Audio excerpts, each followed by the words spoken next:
Now please arm yourselves with pens and shield yourselves with paper as we gather around the campfire of our collective imaginations. Today, we are doing everything for a Kids on Bike one-shot. I made this little map so that we can do mappy kind of stuff with it because that's a part of the world creation. I'm trying to fast forward through the world as much as we can. So we did a little bit of the town creation up here on the right. We have one rumor so far. I will reveal that rumor. It was a secret rumor. But that's not the traditional order of things. For you all to know, these are your characters on the top left, on the bottom left. When you choose what age your character is, I will give you an age-appropriate icon of your character's color. Also, these are your bikes. You can actually ride your bikes.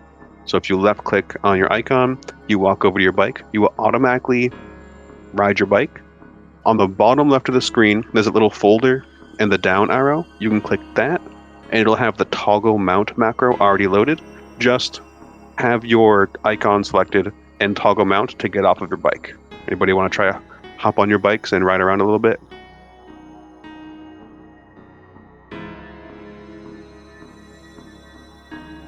What?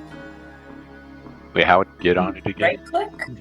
Just left click and drag, or left click to select your token, and then you should be able to use WASD to walk onto them, and then you can take your bike Okay. for a ride. Oh, that's fun. And then on And the you bottom just left is the macro hotbar. Open that up, and that little horse to toggle it to get off of your bike, because you may not be where your bike is all the time. How do you get off your bike? You're going to use the hotkey. So on the bottom left, there's a little folder and that little down arrow to collapse or uncollapse the hotbar. And then there should be that horse there, the toggle mount. You need your icon selected. And then once you become regular size again, you're unmounted and you can move around freely.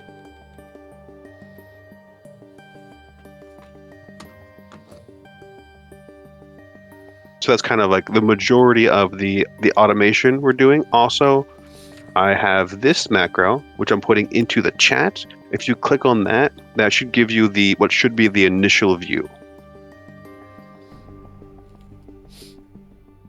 So click snap to view, and that should be what everybody actually sees. This can be a little funny because everybody has a different screen size.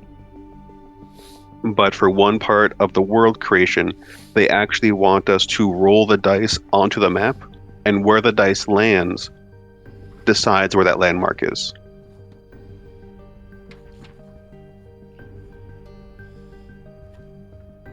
Now on to the first step. So, world creation is the initial step. We have a few questions, some of which have already been named.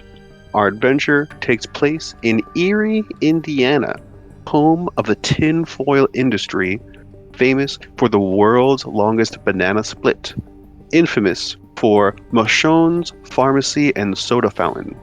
The town economy is stagnant, not too good and not too bad, with a notable local organization as the UFOIL, the UFO Investigators League. I really like how we have the tinfoil and the UFOIL and they kind of happen independently. I like that a lot. A local landmark is a paper mill, and the school's sports team is the Erie Phantoms. We have more than 3 players, so we should try to develop an additional landmark.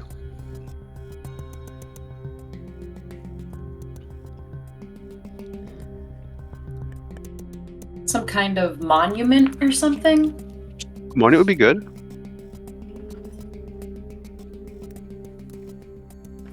Maybe like a statue of the city's founder? I don't know if anybody else has any better ideas.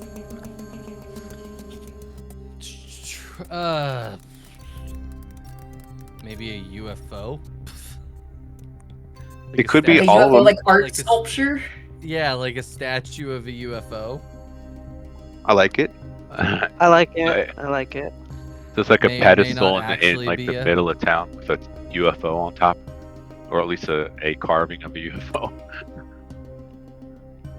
I like it. which may or may not actually turn into a real UFO. Right. At least the town drunk Exactly. thinks it does. Kind of picturing like a modern art project that you kind of see. Yeah, like made out of metal probably, or Mm-hmm. Yes. It's just the UFO, as a far big as anybody's erector set. considered.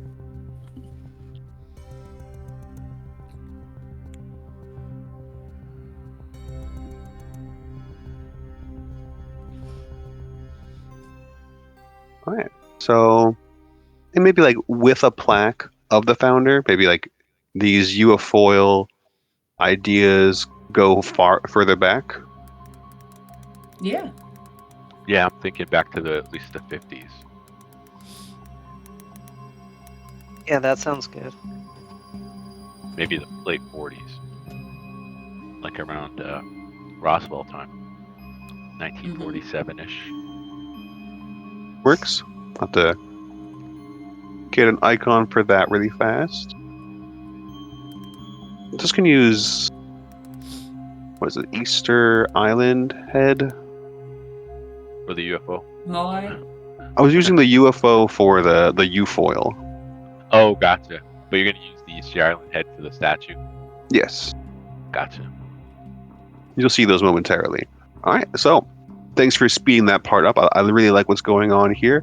Now, everybody can share one rumor about the town. So far, responsible for the drugstore rumored to be haunted, I believe Anomaly. You came up with that. Yeah. We need 3 more rumors.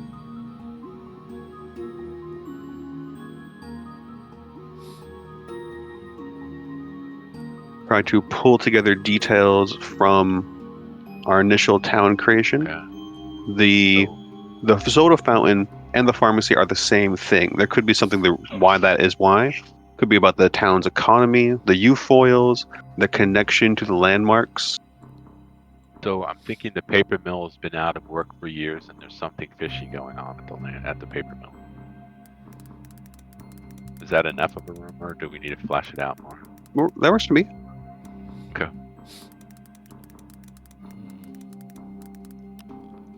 Part of the stagnation.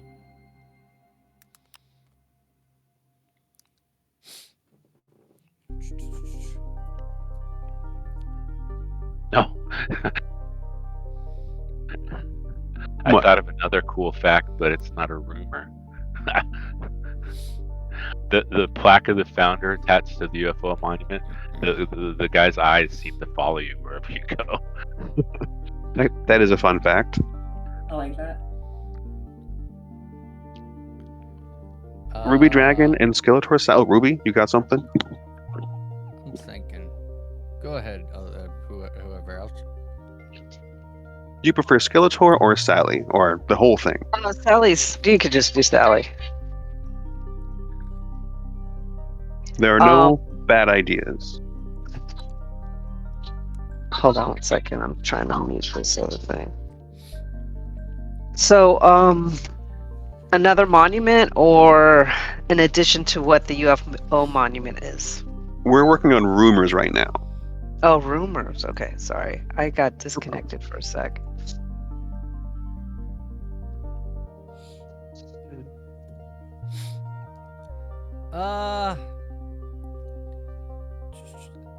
I'm trying to think how I want to word this. You Figure could it out will help you. exactly, yeah. We can finish the final wording together. Essentially, I want there to be like this rumor that if you go into the forest at night, you don't come back out. So most people don't go there, but I don't know what the rumor is for why that is. Chupacabra, Jersey Devil. I don't know what the thing is in Indiana. The Mothman maybe. I thought Mothman was more like a Boston thing. And West what Virginia. year is this that we're doing this? I don't want it to be any more recent than the 90s. I don't want Okay. kids to have cell Yeah. phones, basically. I was Okay, picturing gotcha. like 94-ish in my head. Okay. Anywhere from like 86 to 96-ish. Um. Right before the music started to suck.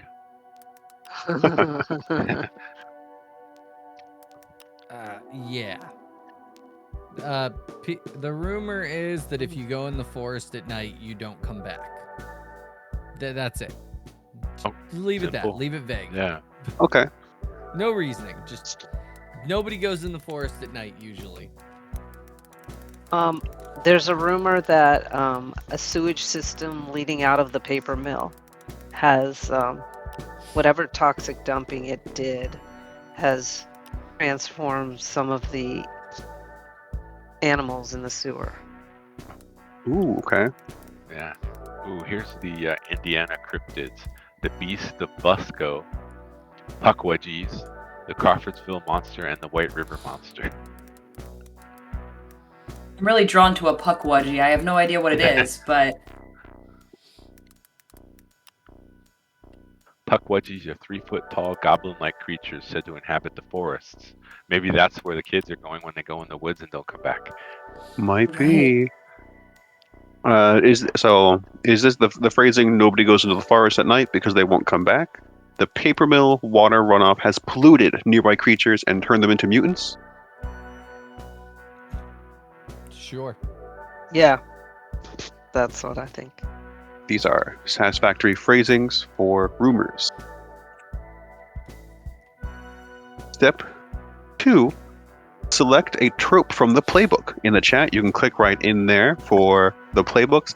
I apologize. There was a lot of data entry involved because there's no official Foundry system for Kids on Bikes. So I did all this, and I did not manually put all the tropes in. Please forgive me. I printed them all out. Nice. Yeah, I'm just referring to the file, the book itself, and we can put the information, but you can refer to the playbook for at least the name of it. And I think I got a lot of the information in, but I did not get all of them in. So at least the name on the left should be easy to read, and then on the right, for some of them, you can see with the actual details. Most importantly, each of them has 2 questions that we'll have to answer. After you've chosen your trope, please double click on your icon, your character, or open the tab for actors and open it in there, and then start putting information in. So looking at this character sheet, let me open that in my spectator as well. I'm going to open up FSPN 2000s. So of course, at the top is your name, then your character name. The age your character is a drop down. The 3 different ages have different things. One of them is that each of them gives you a strength. Like little kids heal more quickly, so they get quick healing, and they each get a +1 bonus to 2 of the stats. Fears come up, or should come up. I'll try to trigger at least one person's fear. This is a one shot, so I can't promise I'll trigger everybody's fears. But when a fear happens, it means you can't do a planned decision, and that you may have a negative modifier on your stat checks. Motivation is kind of like what's your character's motivation. Flaws are just like personality traits, really. They're entirely narrative. Description, if you'd like, put a little description of your character. And then a knack.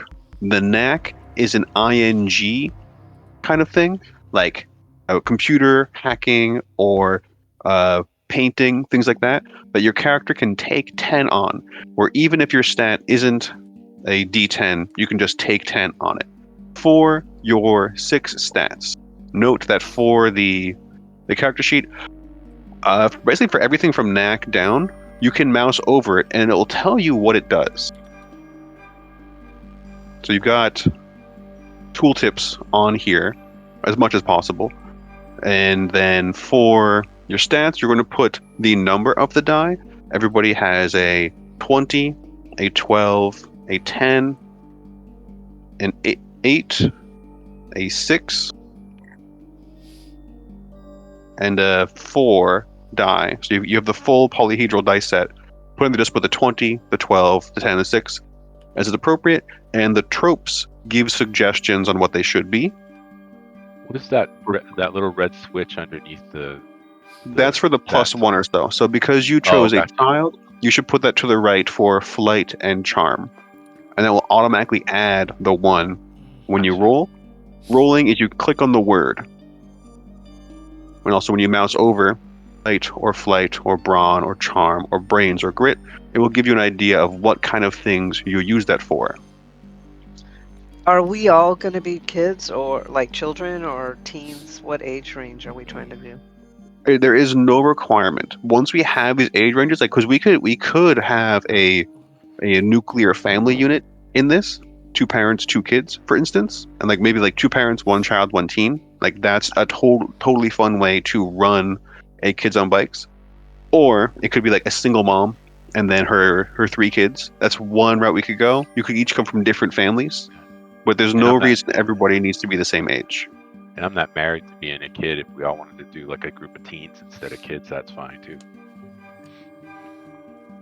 Yeah, I'm pretty open. I'd be down for. I kind of want to do either a kid or a teen. I think, with the character I have in mind. But I was can planning on make it being a work. teen. Yeah, I'm going for a teen. So 2 kids, 2 teens works for me. Just put your information, and then 2 of those dials should go to the right. Just easy. I figure it's the easiest way to toggle it. For adversity tokens, some of the different strengths give you other ways or more adversity tokens. But anytime you fail a stat check, they call it, then you get 1 adversity token. At the end of anybody's roll, before the final result, you or anybody else there can spend adversity tokens to increase your final result. That's the point of adversity tokens. Also, many strengths use an adversity token to power them, and I can ask you to spend an adversity token in order to act in front of your fear. Changed my mind. So then you should click on the check for the strength that you get from your character's age, and you get to choose 1 more strength. You kinda lost me.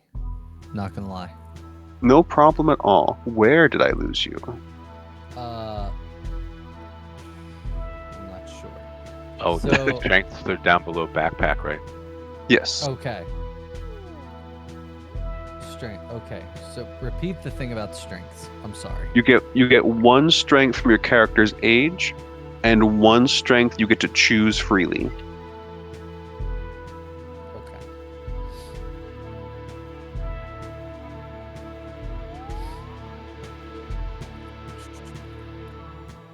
Question about the stats. Do we have to put them the way that the trope says to put them, or can we rearrange them a little if we want to? I'm totally fine with you rearranging them. Okay. I just want to swap 2 of them. Totally fine. And yeah, why don't we shout out what some people's tropes are so far, if you've chosen, because that might help other people decide. I've chosen the cunning detective, but I'm at a loss at how to like make this character sheet work.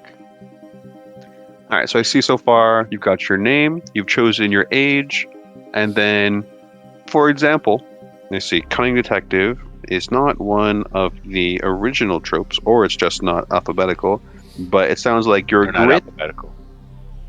They're not alphabetical. It shows D20, D12, D10. Is that order of fight, brains? Like, what is that order? Oh, so you're in the trope of the PDF. Those are always in order of highest to lowest. So if you want, I can help you. Let me just open your character sheet, and you can tell me what's first. Brains. Brains is your D20. Next. And then let's see, fight. Fight is your D12. And then grit. is your D10. And then charm, D8. and then brawn, and then flight. Flight is your D4. Because you are a teen, you get a +1 to fight and a +1 to brawn. I've now. You see that, how I did that in your character sheet? I just saw it disappear. I mean, appear. So you just put the number there, and that's the thing. That's it. And then I toggled those two. Fight and brawn. I see. Okay, cool. Yeah. Cool. Thank you. You're very welcome. For the I'm always- adversity tokens, when you mouse over it, there should be a minus to the left and a plus to the right. So that's how you're going to manipulate the adversity tokens. Just when you Okay. mouse over it, they pop up. What Okay. were you For the saying about backpack? Okay, go ahead. Sorry. We're going to get to the backpack after the strengths. What was your question? You said something about a second strength. What is that from? You Or get to did I- choose your own second strength. You get one strength Okay. from your age, and then you get to choose an additional one. However, there are some limitations, like I believe that children cannot be rebellious, and forget the other one. Like your age locks you out of some. What is the one you I guess get adults for being probably a can't be teen? wealthy. Adults can be wealthy. Children It can't says be may wealthy. spend money as if you were in a higher age bracket. They just treat it as like actually wealthy. Gotcha. What were you saying, Ruby? Or you prefer dragon? Dragon. What is the strength that you get for being a teen? Where do you see that? That's under the age. You have rebellious as your strength. Oh, okay. So then just- Rebellious. Click the check next to it so we mark which ones you have. Okay. So means just get rebellious, right? Is that what it is? Yeah, you just And get we get rebellious. Okay, and then we get another one. That's what it is. Okay. Now I understand what you were saying.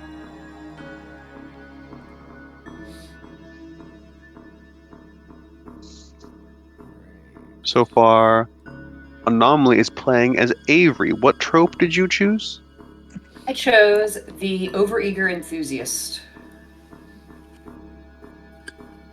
With the unassuming strength. Yes.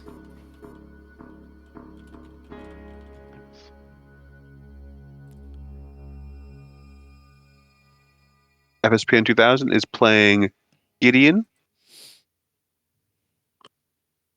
with Easy going. the easygoing, which is, I think, a very good one. Dragon is playing Ian or Ian? Ian. Ian Johnson, a lucky teen.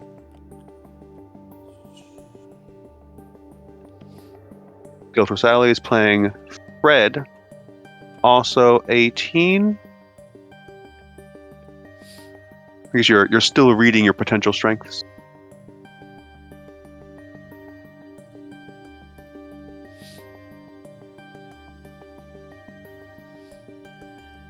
While you're reading, I will explain the backpack. You technically do have a number of items your character would reasonably have. You get to choose them, and we would just say, like, in our heads, how they would fit into a backpack. However, they do not necessarily need to be in your backpack. One thing I'm going to put into all of your backpacks is your bike. Every character has a bike. So, dragging it in now.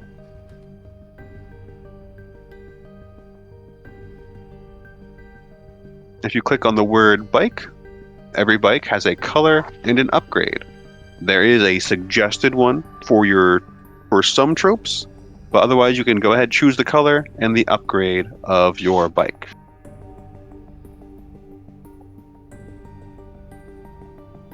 Where do we find this? I'm dragging it onto you right now. Gotcha. Gotcha. All right. And now Avery has their bike.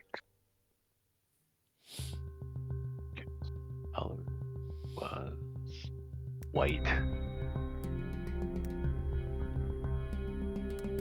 Do you want to explain what the bright colors do and the upgrades? They each the bikes, the colors usually give you a +1 to something or some fringe benefit when you're riding the bike. And the upgrades, same thing, but the upgrades are usually more of a narrative benefit.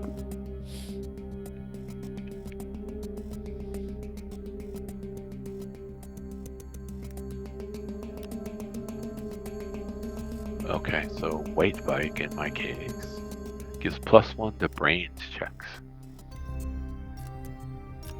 When you're riding your bike. Don't ask me how that works.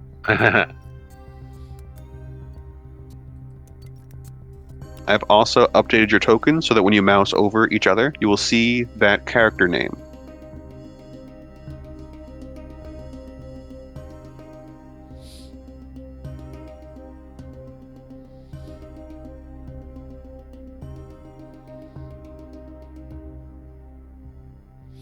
Upgrade is the basket, which in this case is supposed to be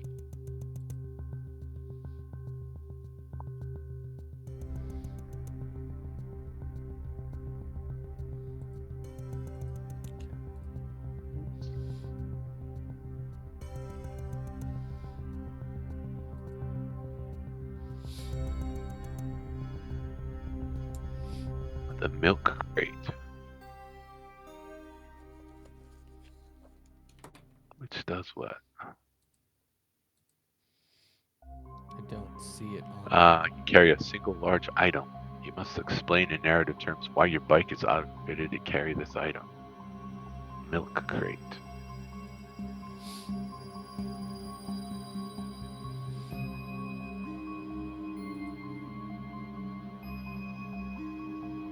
Oh, I see. I'm seeing what Dragon was saying you couldn't see. I see a glitch I put in was not understanding how they're going to put it. So it's not saying the color, it's not saying what the upgrade actually is. It's telling you the effect of it only. Yeah.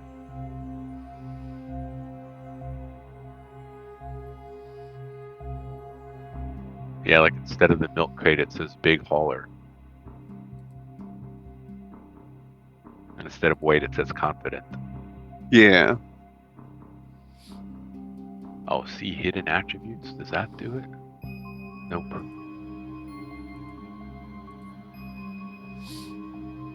Come on. I'm going to see the bikes real fast.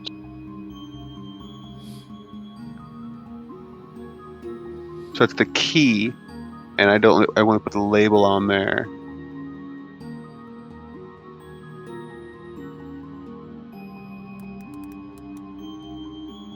But there are a finite number of options. I should be able to patch that in really quickly.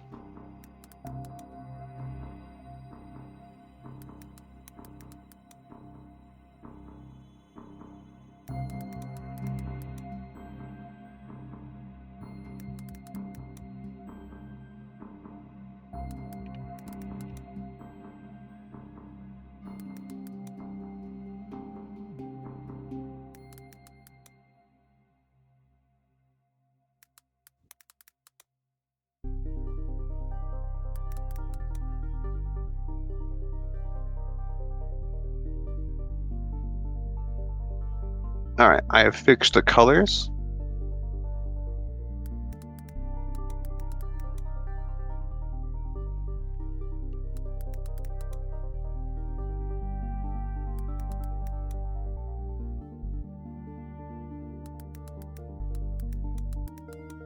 You did?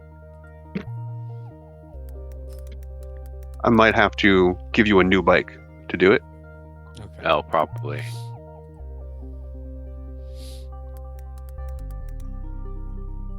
Let's figure out how to fix the upgrades first. Almost done.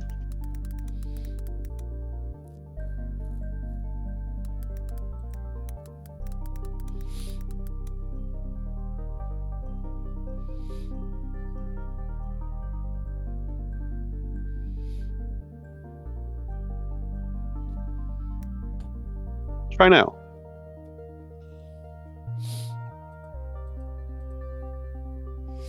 I Look, that need did a it. I need a new bike. I deleted mine. Okay. Wait, And milk crate, yeah. That will give you a new bike. Ta-da! You got a new bike. Perfect.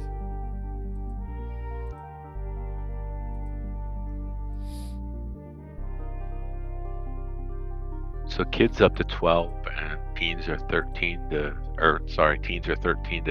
18, right? Yeah, we'll just say it is. It's for the numbers.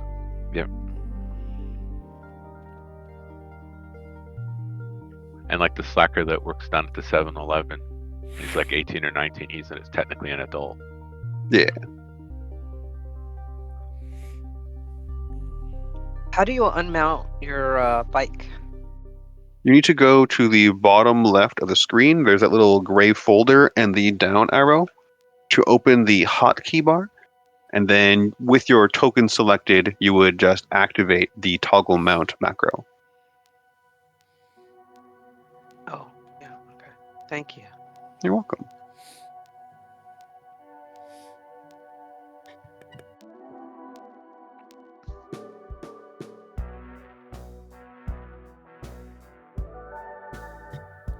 Alright. I got my bike already. I got my stuff picked. I think I'm good. Awesome. So we'll play the rest of the backpack kind of fast and loose. I was being a little over ambitious. I was gonna be like, I was gonna try to preload 20 potential items and give them animations and stuff. Too ambitious. I got this far. I'm happy with it. So if we feel like you have something, we'll just logic check it, and then once your backpack is full, then we'll hit the capacity basically.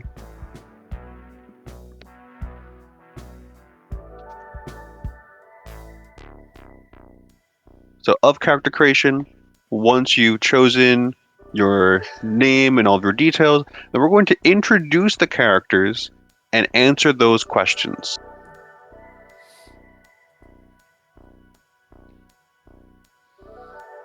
Let's start with Ian Johnson.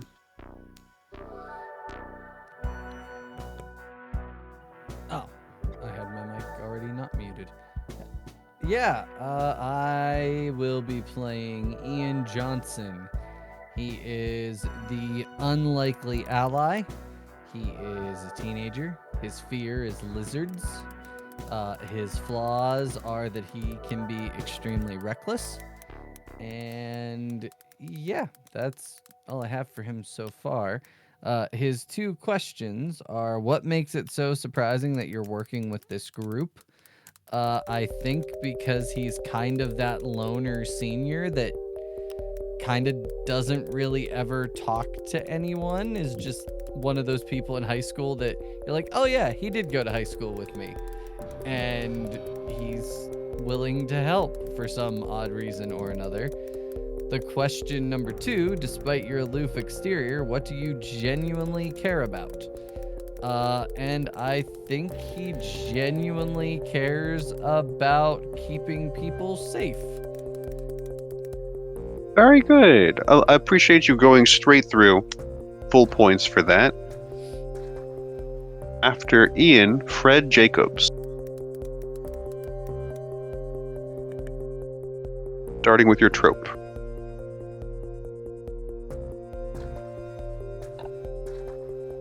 So Fred Jacobs. The trope is cunning detective. He's on the young side of teen. I can't remember what the age group is, but he's the That'll be youngest. starting at 13. Okay, 13. And he's so we've decided we're not living with each other as a family, right? We're all in separate families. That's what it seems like. Definitely, Ian and Fred are definitely not in the same family, but Avery doesn't have a last name yet, so potentially one of you could have a sibling. Okay. So, middle class family. He is into the Hardy Boys and the Nancy Drew detective series, and fancies himself a detective himself. He has his own bedroom where he collects things and newspaper clippings of different things, and he likes to investigate when people's animals go missing. Really simple, supposedly non-cryptoid kind of stuff. Is there anything else you need about him? Fears and flaws. His fears are spiders. His flaw is he's kind of socially inept. Socially inept. Then the questions. The questions. Tell me where the questions are. Those should be a part of your trope. I just saw a bunch of blank stuff. Yeah, some of the tropes didn't have it in there. Which trope are you? Oh, the Cunning detective. cunning detective. And unfortunately, they're not in alphabetical order. Your question number 1 is, what's the most impressive case you've cracked? There was an older woman down the street who lost her cat, and Fred was able to find it hiding out under somebody's basement eating rats. Rats. Why'd it have to be rats? I And just came up with my fear. Rats. Nice. Fred captured it, brought it back, and the granny gave him like 25 cents. What's the next question? The next question is, what is the case you could never solve, and why does it still bother you? Well, connected to that, he wanted to know why this particular house that was allegedly very clean have so many rats in the basement. He tried to follow the rats, and they went towards the sewer and the paper mill, but after that he lost the trail. So ever since then he's been trying to be able to get time to go to the paper mill, but it seems kind of dangerous. Love that you called on one of the rumors for that. Very awesome. And then what's the next? Next, Oh, there's only 2. it is The- Gideon okay. Resner's turn. Okay. Gideon Resner is the mysterious transfer. I don't know. He is. What do I got so far? For fear, he's afraid of rats. His flaw is he's restless, so he's a night owl. He stays up, probably listening to his Walkman all night. He's a transfer from Burbank, California, and he is a freshman in high school. What is the motivation in the knack, Eli, or haven't we gotten to that yet? We haven't really gotten to that. I think we kind of need to build the characters a little bit more. Those are like super final finishing touches. Gotcha. Okay. So my questions are, why is being new and mysterious so much fun for me? It's kind of instant recognition and attention. I don't really have to do anything for people to come up to me and say, hey, you're new here, what's going on? And what rumor about me hurts me the most is that it's my fault that my parents got divorced. Aw. I'm here with just my mother. Who would start a rumor like that? That's cold. Yeah. But that's the rumor that's going around. Next character is Avery. Avery is the overeager enthusiast. She is 11 years old. Her flaw is that she is impulsive. Anything that she thinks might be a place to find some kind of cryptid is what she's going to be going that way. My first question was, how do you get so passionate about what you're passionate about? And Avery swears that when she was 9 years old, her family was camping in the woods and she saw a goblin. And she is convinced that it was a puckwudgie, and she's proving the existence. She believes in all of the cryptids in the town are probably real, but she's deathly afraid of ghosts and aliens. Those don't make sense to her. She doesn't like those. That's scary stuff. But cryptids are cool. And then question 2 was, what have you ignored to pursue this passion? And Avery thinks that school is kind of a waste of time. She goes, but it's boring, and she doesn't really have any friends. So C- student. Yeah, exactly. Barely just skates by, so that she can and spends most of class doodling little strange creatures that don't exist. Pictures of the Pukwudgie on her notebook. Exactly. Only thing we're missing is a fear. Her fear. I had aliens and ghosts. Okay. And you put that in for one of your question answers. I get you. I see you now. You answer the questions. We have the trope of specific questions. Now we're going to do random character building questions. There are 3 routes we can go in here. One of them is the quick route. Takes about 2 minutes per player. There is the middle of the road route, which is appropriate for a one-shot and what the authors suggest doing. Or if we were doing a long-standing campaign, we might consider the long questions for characters we know and everything. So I'm going to say we're going to delete that last one, and we're going to do the middle of the road character creation unless people wants to get to action more quickly, and then we can do the quick one. Preferences? I'm good with the medium. Yeah, middle of the road no sounds rush. good. So let's arrange your characters as such. We kind of already have an order here, and I'm just going to so my spectators zoom in to make this a little bit more pleasing. Now, Dragon, I'm moving you on purpose. Oh, sorry. Okay, it's okay. There. See, now you're in a shape. And the idea is that you know the people next to you. You don't know the person across from you. Okay, so I know Gideon. You know Gideon and Fred. You don't know Avery. Is it possible to put the names under each of the people? When you mouse over them, you'll see their name. Oh, okay. Thank you. You're welcome. Yeah. I'm ahead of you. So I know Fred and I know Gideon. Are both of them teenagers? Gideon's 14. Okay. What about And yeah, they're both teens. Avery's the only child here. Maybe I'm someone's kid sister, either You want to Gideon be or Fred. Gideon's sister? Sure, yeah. That'll make Okay. it give me a reason to be there. Yes, so that makes you Avery Resner. Or because Gideon has from a divorced family, you don't need to have the last name even. It could be that. Yeah, you could be my stepsister. Who's True. always been here.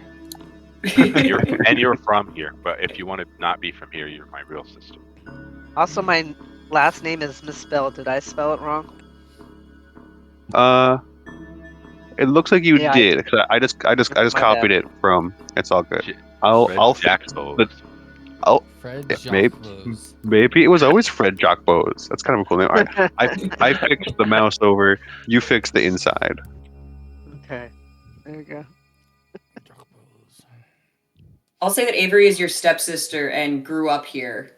Okay. And so she's been trying to get you probably to be her her supervisor, so that mom will let us go look for whatever weird creature that she's decided that she.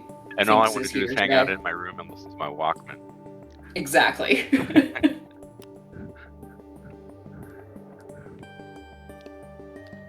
Okay.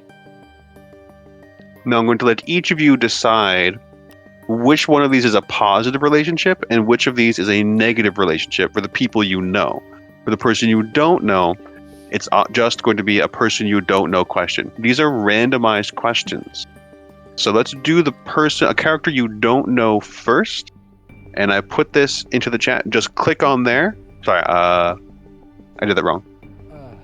Ignore me. That's going to open the roller. What you really need is this one. Click on that. You don't know. You don't have It says permission. you do not have permission to execute macro roll character you don't know. What? Yeah. I just gave you observer permission. All right, I'm gonna do a risky thing and give you ownership. Very risky. Try again. Bam. Did not have permission to You do not have permission to execute know. the next room. What? I can't give you any more permission than that, so all I can do is roll on your behalf. And So? this is why I don't like Foundry. Little things like that. It's, it's a defensible reason. There's no reason that shouldn't have worked. I'm gonna refresh my screen and try it again, just because I'm stubborn. Well, that's a good idea. That is a good idea. I guess maybe that's one thing. Maybe Ooh, I made that was the macro. that Huh? was a mistake. It's just gray now. Oh no, it's loading. You're making me think maybe the issue was that Still did not I made the Still did. macro Before you before, gave us permission, maybe. maybe. Oh, try again? Well, bam, nope. No, didn't think so. So, Negative. figure out that mystery another time. Moving forward, we're doing we're going rainbow order. So, red dragon. This is your question to Avery. Okay.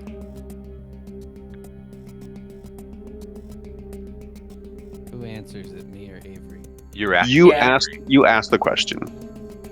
What scandal in the town was Avery involved in? Perfect. So then I answer. Yes.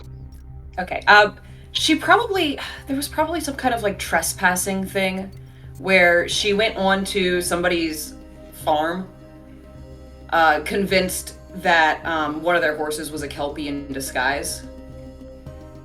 Just to check, to be sure. But it was a big deal. The horse got out, and she felt really bad about it afterwards. But it was kind of a local scandal. Get off my property. Exactly. Nice. Okay. All right, next up, Avery. You get to ask a question of Ian. That question is, So, what bad reputation does Ian have around town? Okay. Yeah. Ian is. He is the one. He is a kid who. How do I put this?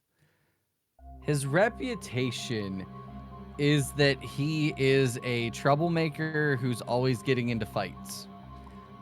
Whether or not that's true or not, we'll find out. nice. Now this is going to be Gideon asking Fred. 14. Why are so many townspeople afraid of you? Oh. I think it's because, well, from Fred's point of view, he believes that they all have secrets to be uncovered, and they're afraid to reveal those. So they don't want to have anything to do with Fred, for fear that he might see through them.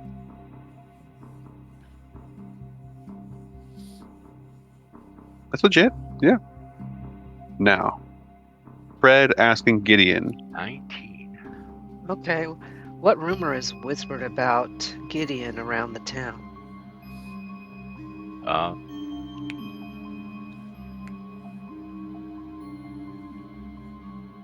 I guess that he was abducted. Or whatever's in the forest, and he returned.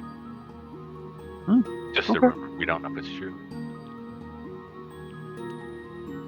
I like that one. That is good. Great for a mysterious type character. All right, Fred, do you want to ask your negative question first or your positive question first? This will determine what we're doing first, negative or positive. Negative first. Do you have a negative opinion of Ian or Avery? Probably Avery. Here's your question. Nat 20. Oof. Nat 20 noise. So I ask Avery this. Yes. What does Avery owe? Wait. What do I owe Avery, and why do I refuse to repay Avery? Huh. I guess Avery's asking the first part, and you're answering the second part. Why do I refuse to repay Avery? Well, let's see what you owe her first. Yeah, there's Okay, got to be well, some let's- kind of. It has to do with like the fact that something to do with like you're an investigator, so it makes He sense. let the horse out, and you took the fall.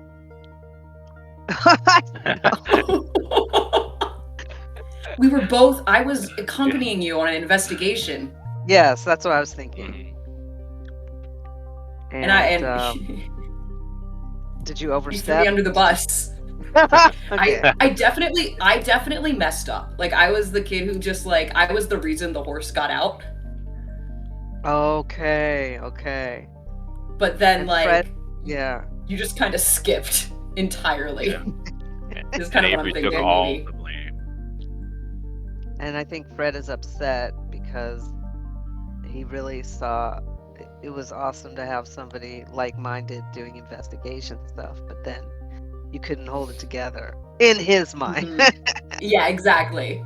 And then he was, well, forget it. This isn't the one. Yeah. Yeah, her flaw is that she's impulsive. So she did something that Oh, he was there you like, go. oh my god, I can't believe this. There you go. The horse got out and it was a whole ordeal. That's awesome. So then I think, Avery, you will get to ask the next negative question. Is this a negative feeling about Fred or Gideon? So since we've already established that Fred is negative towards Avery, do you guys think it would be better if that's reciprocated, or if Avery is negative toward her brother and positive toward Fred? They both have strong drives behind them, so it's hard for me to say which one's Yeah. better. Either way, You can Whatever you flip- work. feel like acting, I'm down for whatever. I'll say that that Avery is also negative toward Fred. That she feels that he abandoned her, so we'll ask Fred. I like it. 13. What recent behavior has Fred recently started engaging in, and how could it affect Avery? It's a dangerous behavior. I think before we parted ways, Fred had excitedly bragged about all the various things he was looking into, all the things he was investigating. And one of the things was the paper mill and the rats and what's going on with that. And then he cut off ties so you don't have access to that. And you were really wanting to go there and figure that out as well. Yeah, I like that. I think that's good. And then you answer how it affected you, right? Yeah. So that Okay. Avery's just jealous and knows that he's doing something with the paper mill, and she wants to tag along. It's mostly emotionally affecting her, but I like it. Now, Dragon and FSPN. This is going to be a roll-off. Please click on the D100. Whichever one of you rolls higher will ask the next negative question. Dang it. It's a hard one to beat. I clicked on it. Oh, never mind. There it goes. Wow. All right, pretty close. But the next question is going to be, Ian, do you have negative feelings about Fred or Gideon? Absolutely Gideon.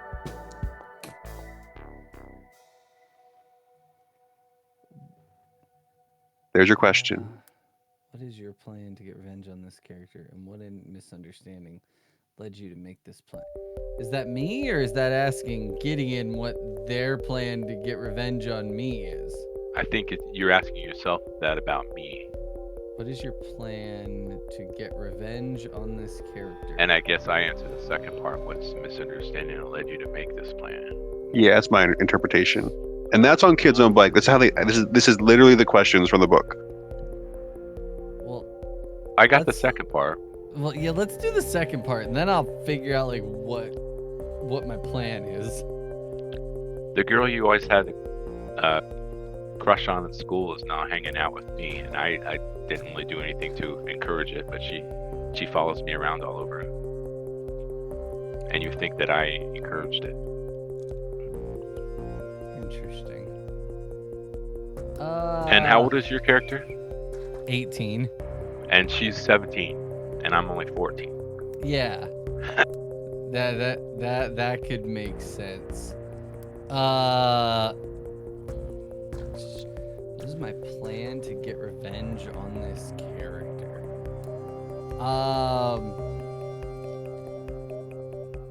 Damn, that's a tough one.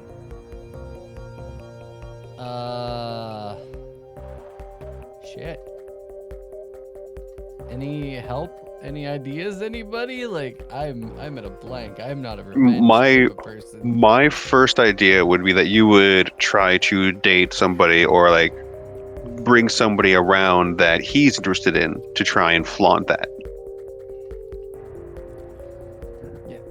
And his sister is way too young, so that's Yeah. not Yeah, even a she's question. 11 Yeah. or 9. So or it can't be something. the sister. So we could instead make it a platonic thing and just be like, hey, like now you wants to turn his sister against him, not in a romantic way, in just like a hanging out kind of way. Platonic. No, Yeah, I doesn't feel don't good. like- It feels I weird. don't- that feels weird. I don't like that. Maybe. Are you the one maybe- spreading the rumor that he was the reason his parents got divorced? Maybe. Absolutely. I'm the one Love that it. started that You rumor. bastard. Excellent recall. 100%. Yeah, I didn't even do anything. Becky just started following me around. All right, Gideon, do you have negative feelings about Ian or Avery? I'm guessing it's about Ian. We have a lot of mutual animosity going Yeah. on in this group. Here's your Well, that makes question. a lot more sense for Avery. This one doesn't make sense because I haven't been here years ago.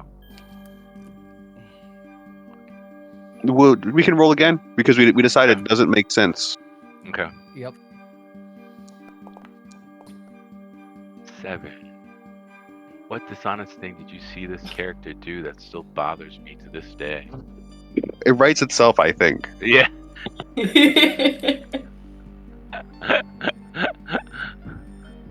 Oh man. This one's good, but what dishonest thing did you do? My guess is the rumor. He started the rumor. Oh, do I know that though?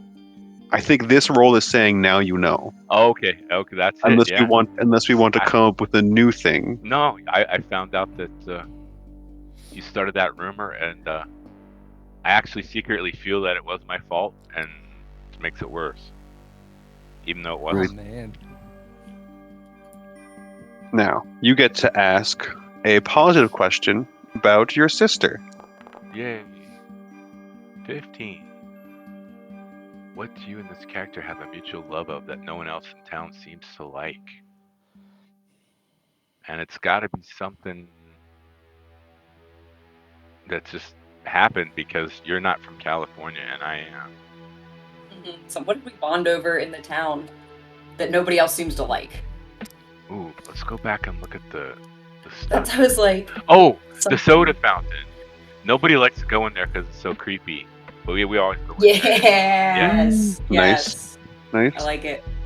And we're just going to keep going around that clockwise. So, Avery, you have positive feelings about your brother. What do I secretly admire about my brother? I don't tell him this.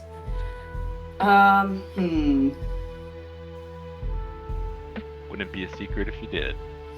Exactly.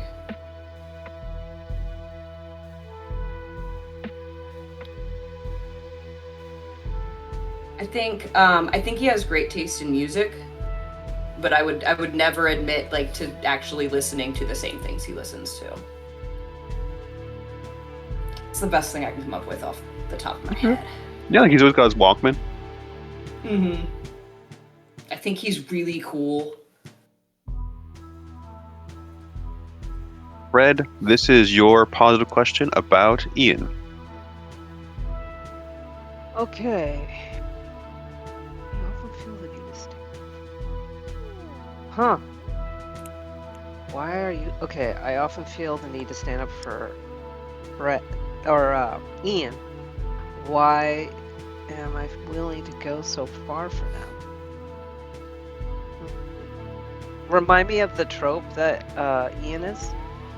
The unlikely ally.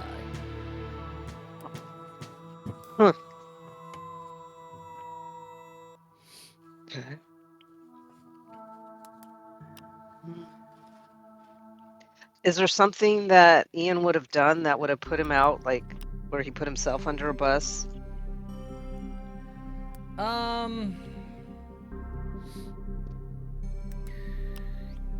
So we've determined that he has a reputation for being like a troublemaker and getting into a lot of fights, Okay.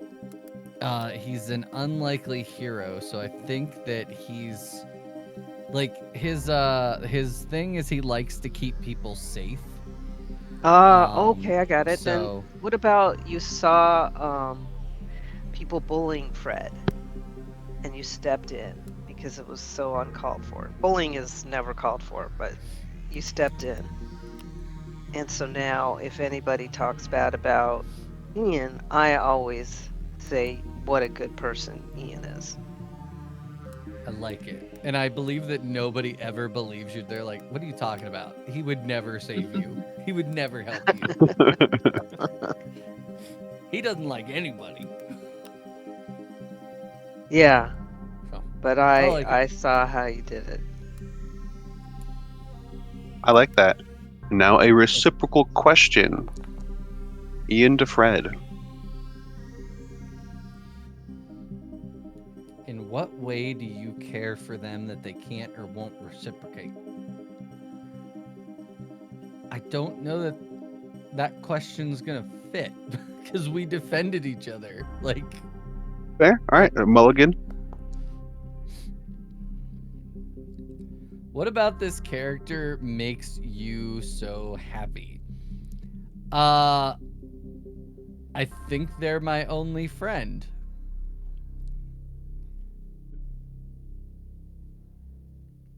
Wow. Okay. Yeah. Bam. They're Period. Fred is my only friend. All right. How old is Fred, by the way? 13. The senior and the freshman are best friends. Go figure.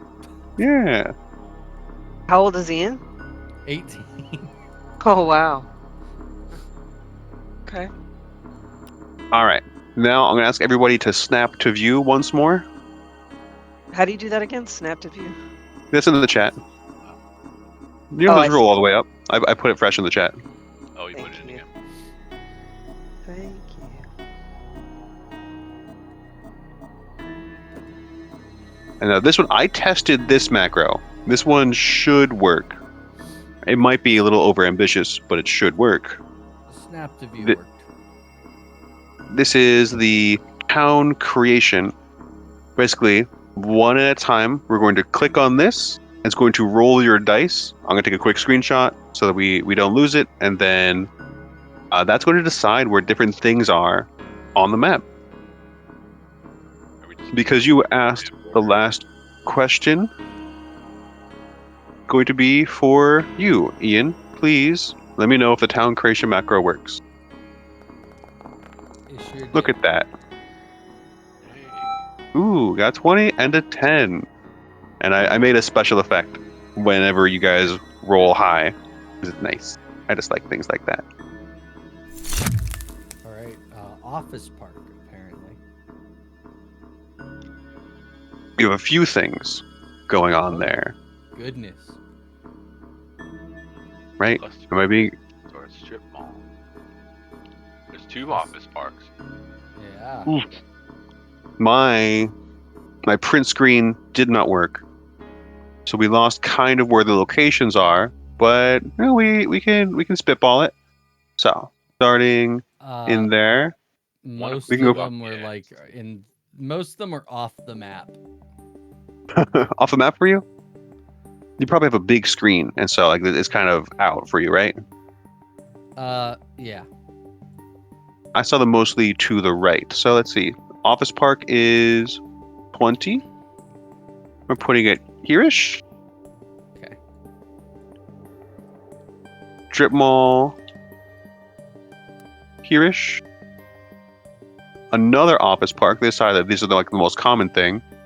Like you said, like, it's mostly on the right side. You said. There was 1 on the left and 1 off the map. Put the park on the left. Number 8. And and I think the 6 was the one that went off. The 5? You think the 6 went off? The D6, whatever Oh, it rolled out. The D6 is the grocery store. So we'll put that all the way to the right. Perfect. And then number 3, another cluster of businesses. That's approximately what happened. And, well, I don't know why those roll tables worked, but the other one didn't. Very curious. All right. Next up, town creation. We're just gonna keep going clockwise. Gideon. Oh, right.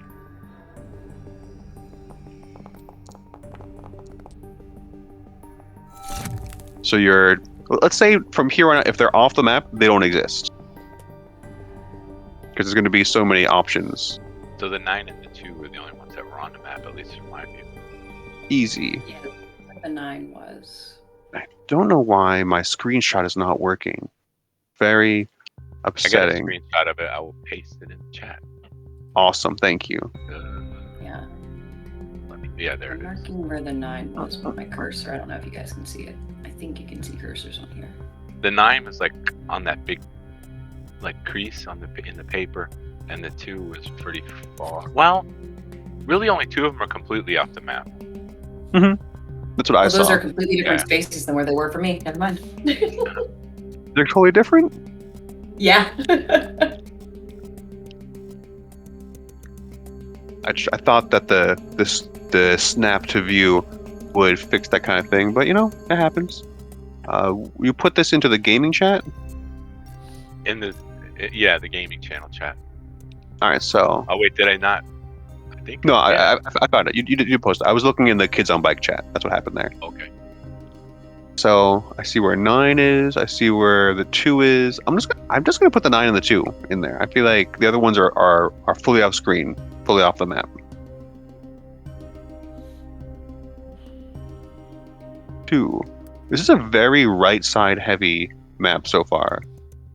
The other side. Forest is is the probably on forest. the other side. Yeah, and the paper mill. We will get a chance to place the paper mill. Hey, Avery, your turn. And Chris, I'll put you in charge of screenshots. You are our eyes now. Well, that was a lot on the map there. Mhm. Right now, though, it was only the 3 and the 6.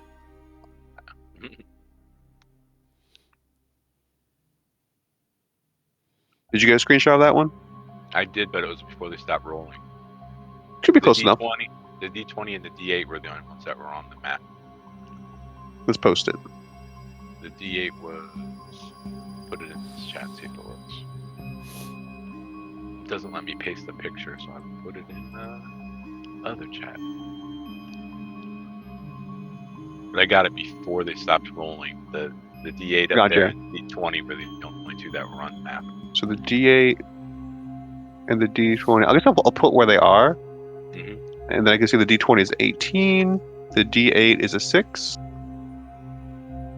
So 6. Around here. 18. Around there. Yeah. Alright, one more time. Fred.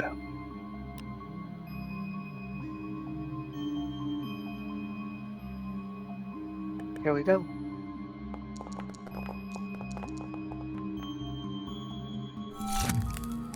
You got it?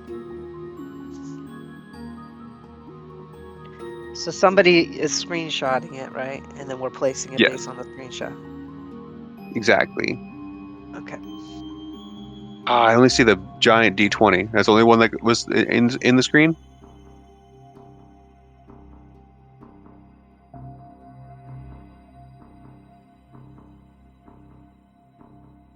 Looks like it was right in the middle of the town.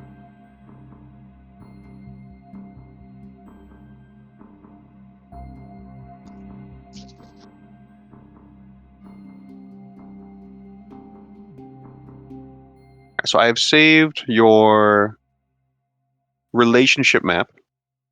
I'm going to ask you to get on your bikes and then move yourselves where your house is going to be. Where do you live? Go ahead, bike home.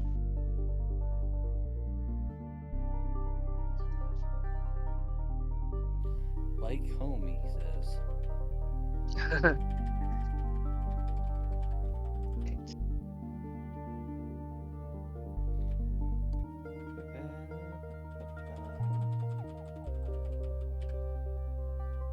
Oh man.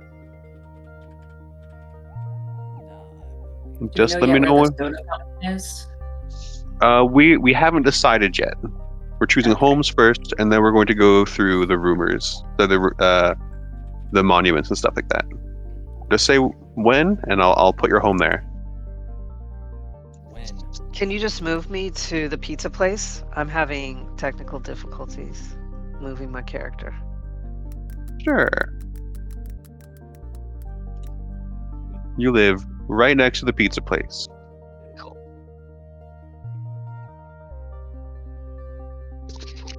Avery's home? Sure, right here. Or we can go to where Gideon is. I'm good either way. Just to mark that you each have your own rooms. Mm-hmm.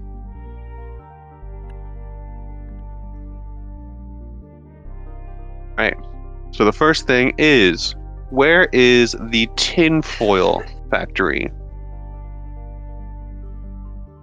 If you left click and hold it down, that will give a ping. We can all see the ping, and I'll put that there. Who wants to ping first? What am I pinging? Where we want the tinfoil factory to be. That seems good. Right.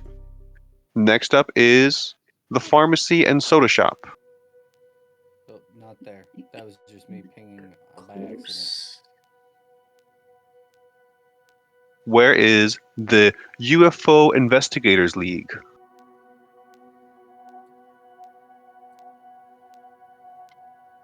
Where's the paper mill?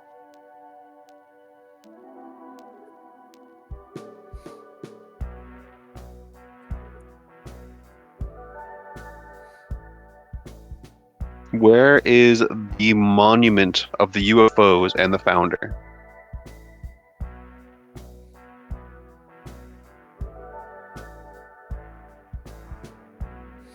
Now I'm going to ask for all of your help. On the left side of the screen, you've got all these different options. If you click on drawing tools, please check on the gear for configure drawing and change it to white. We want this to be all Fs, hashtag, and 6 Fs. Where are the drawing tools? On the left side, there's the pencil under your token controls, measurement controls, tile controls, drawing tools. That is not showing up for me. I have token Yeah, I'm controls, not measurement, journal, and sequencer. Yeah, same. I can fix this very quickly. I just need to give you all permission to draw.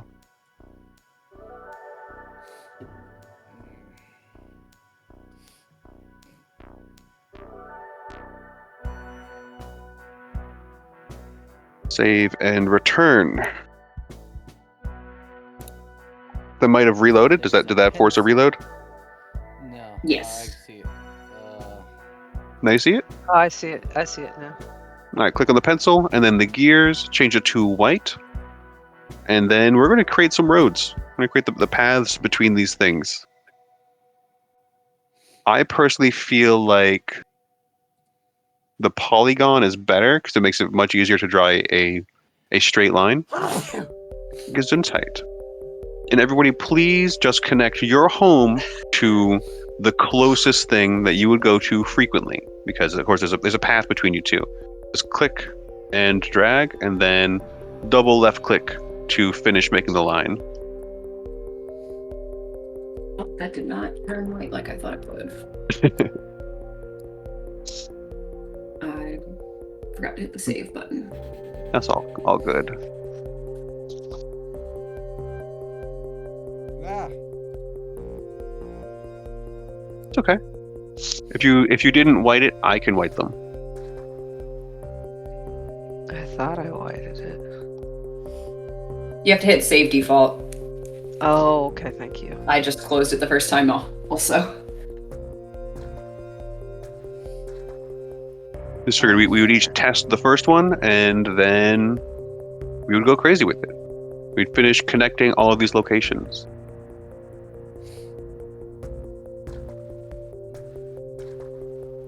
Yeah, and the save is configure default, which I guess is a little bit confusing.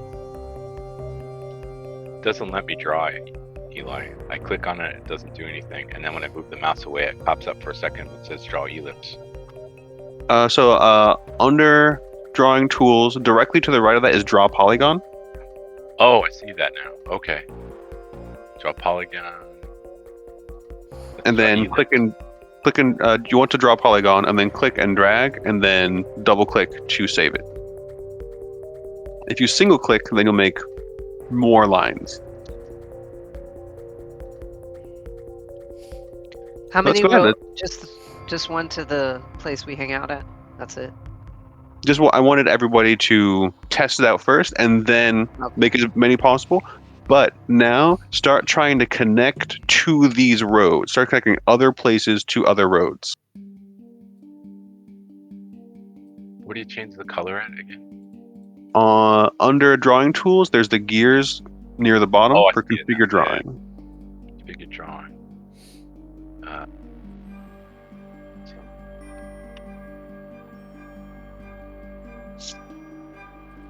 How do we know what each place is? I'm gonna try to make that more obvious. 'Cause I have the key on the left.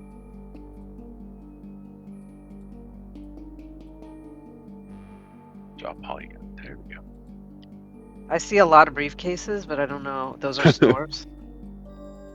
They're like office parks. Oh, Keeps trying office to park. draw a rectangle, and I'm trying to draw a polygon. Click and drag. There we go, but it's blue. I can What is- fix the blue. What is this thing that I'm pointing at? To zoom in. So the two squares is the office park. Office Park, what's that one? That's a UFO statue? Give me a moment when I pull this town creation information out.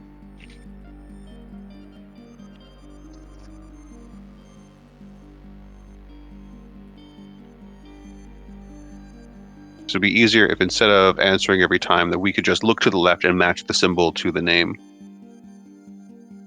So I'm gonna make that possible.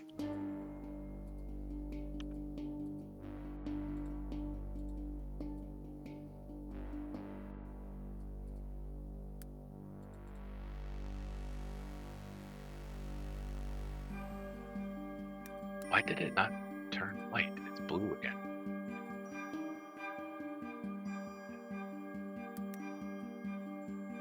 When I finish the key, I can fix that.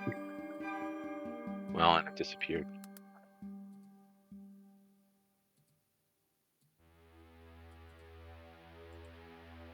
Did you double click to save it? There we go.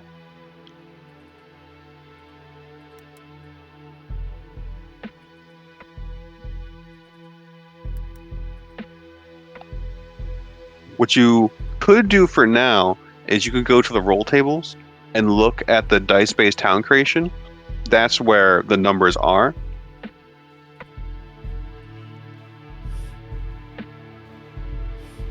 And then you have to look on the left of the screen to see what each one is.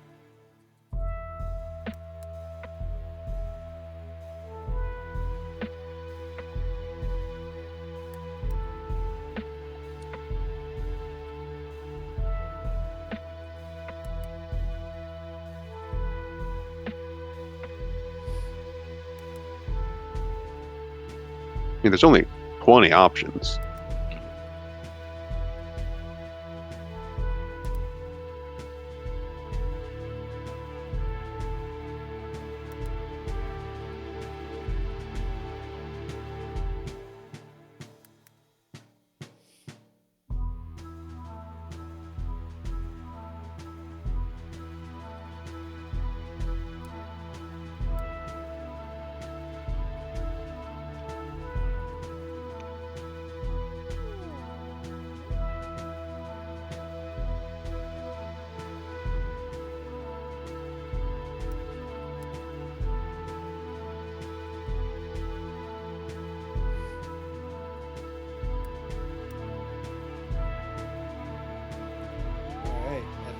sufficiently drawn.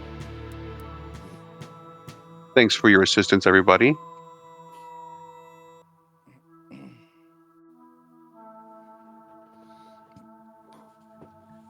I'll set these blue ones to white. What you have to do to make the white take? Is it It's the gears, and then you need to make sure they click the configure drawing button. Oh, that's it. Configure default. Yes, configure default. Okay.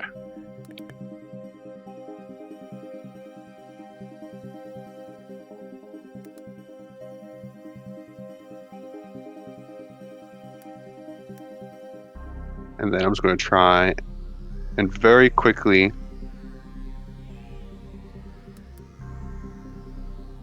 squish that in.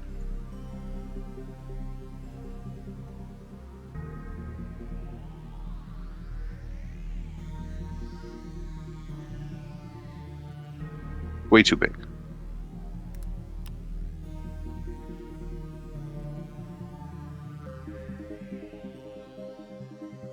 Too small.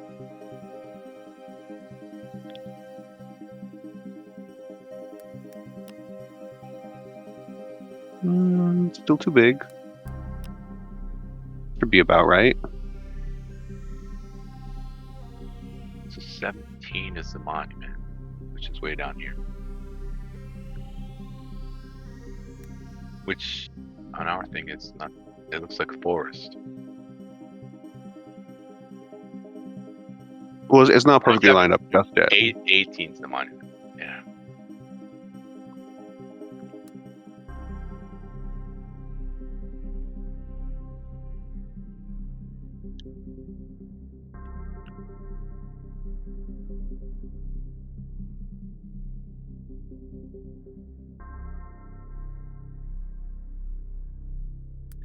Is roller skating rink or pool.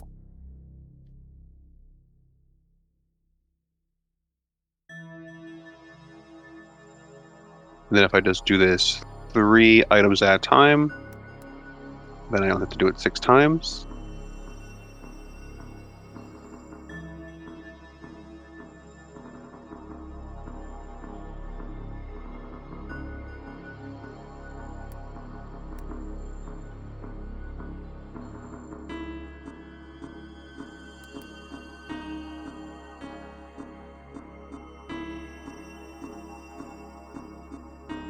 It's not perfectly lined up. There'll have to be a little judgment in there. Yeah.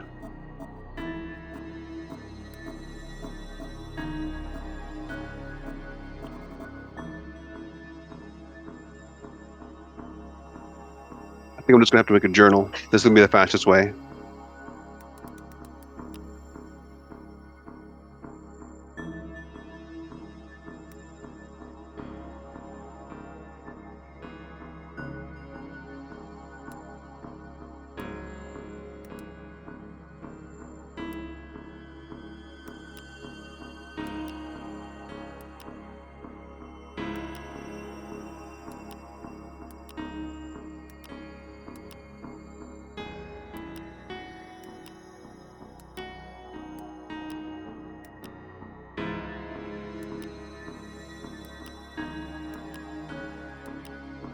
So we didn't get all of the items on here as well.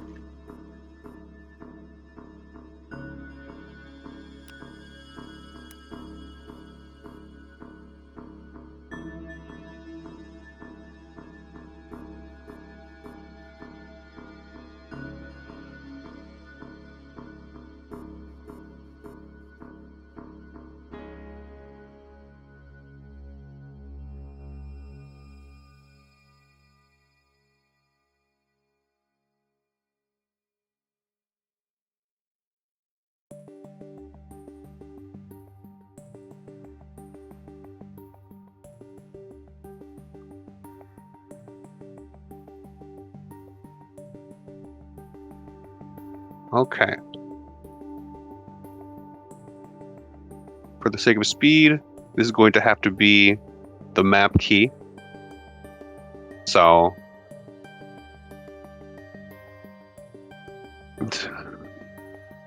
our second layer of jankiness is that you'll need to find the image on the left and then match it to the number.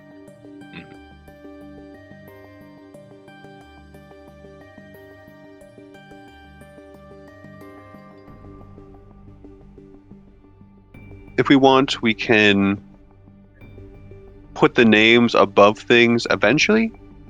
Not sure if that will be required, if that would enhance it at all. Put these town details above.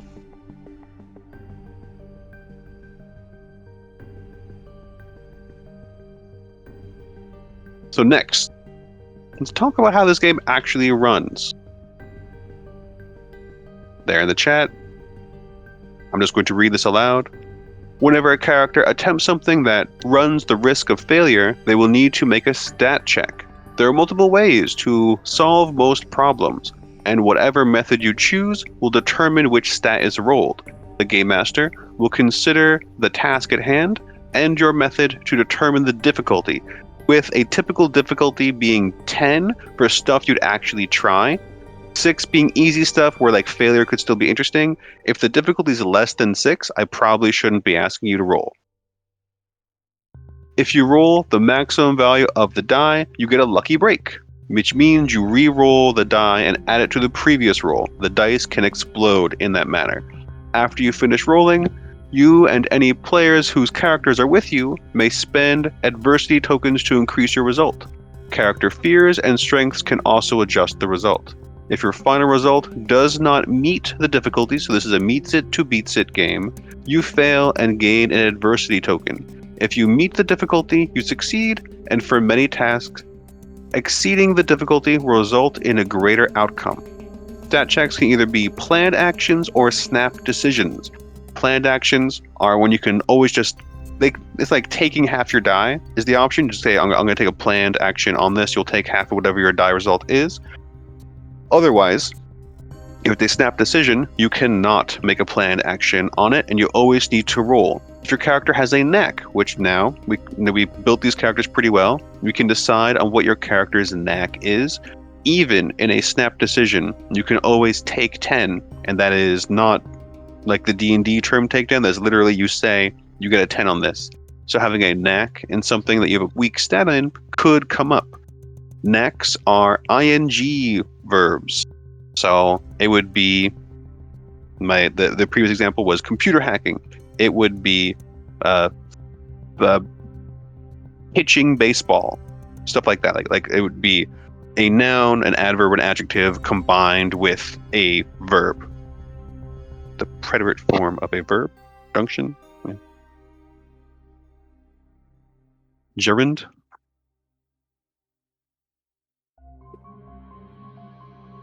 Anybody want help with their knack? I think I'm going to go with tracking animals. Does that work? Tracking, that works. Tracking animals. I need help with my knack. No problem. So, just thinking about the character we have, which is to say, Fred Jacobs, the cunning detective.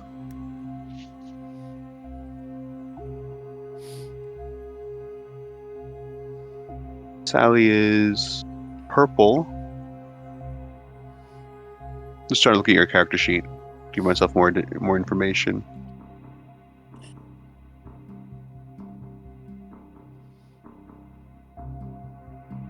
Where'd you go? Where's your token? Good question. I know where the bike is. I don't know where the token is. Oh. You are on the bike, next to the token. Keen. I mean, investigating mysteries seems just a little bit too broad. Huh. So refer to the book on knack advice.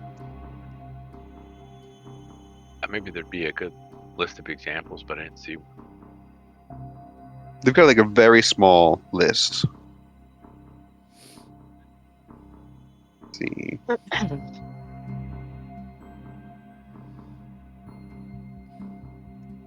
They don't obviously put a place for Nax in Poor Book. Googling kids on bike Nax.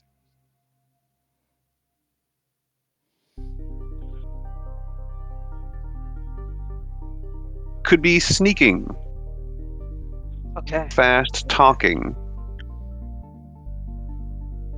I will take sneaking. sneaking. Thank you. You're welcome.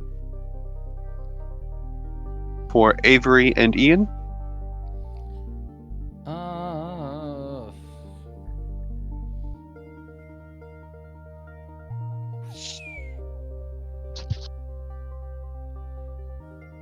I heard you have a 20 in fighting, so I don't want to say fighting. But you could roll a 1 or a 2 too. True. I'm gonna say cardio. Or is that too vague? you could say running, Running. Perfect. or maybe biking. Running is fun. Running. Avery, I had tracking animals. tracking, right, sorry. Did we get one for Gideon? I'm trying to figure out how to word tech savvy. I think you want to be specific about what aspect of it. Are you good at taking things apart, putting things together, reverse engineering, small Troubleshooting. appliance, troubleshooting, small appliance repair?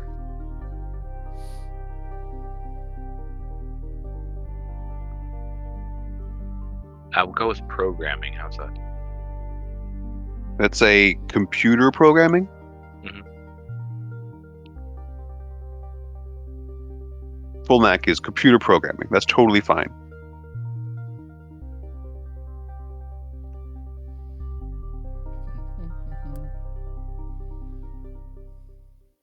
And central to all of your locations, I'm going to say that this playground is also the school.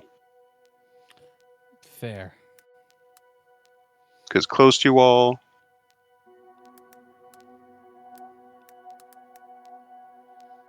And just So give is it the its middle own. school like across the street from the high school? Yeah, that happened where I grew up.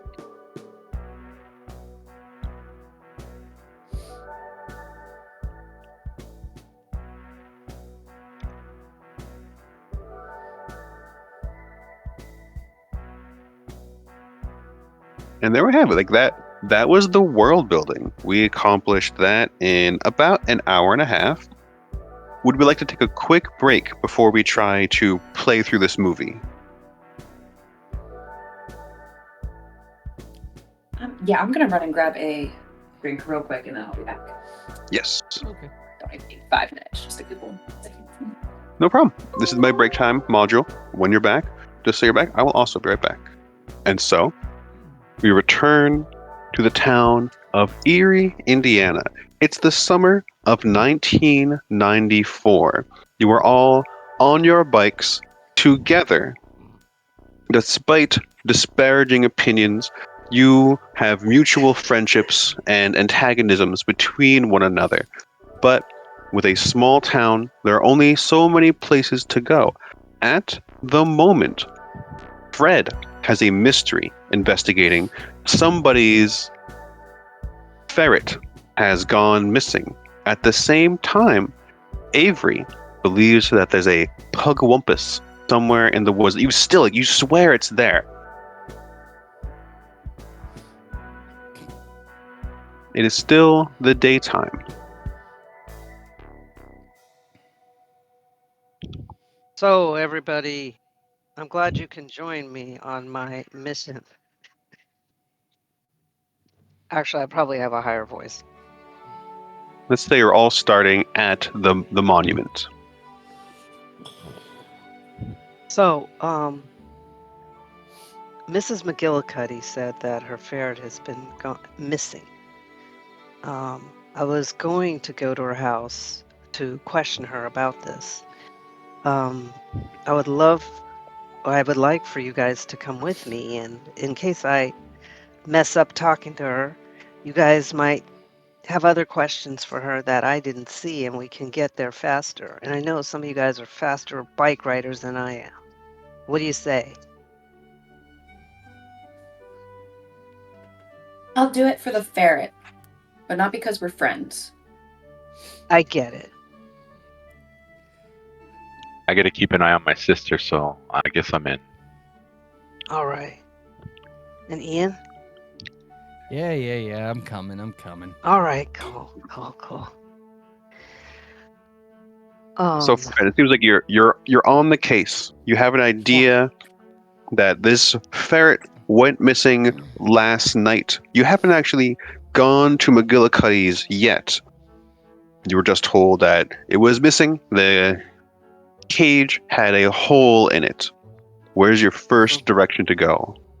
Well, first to Ms. McGillicuddy's house to check out the cage and question her. All right.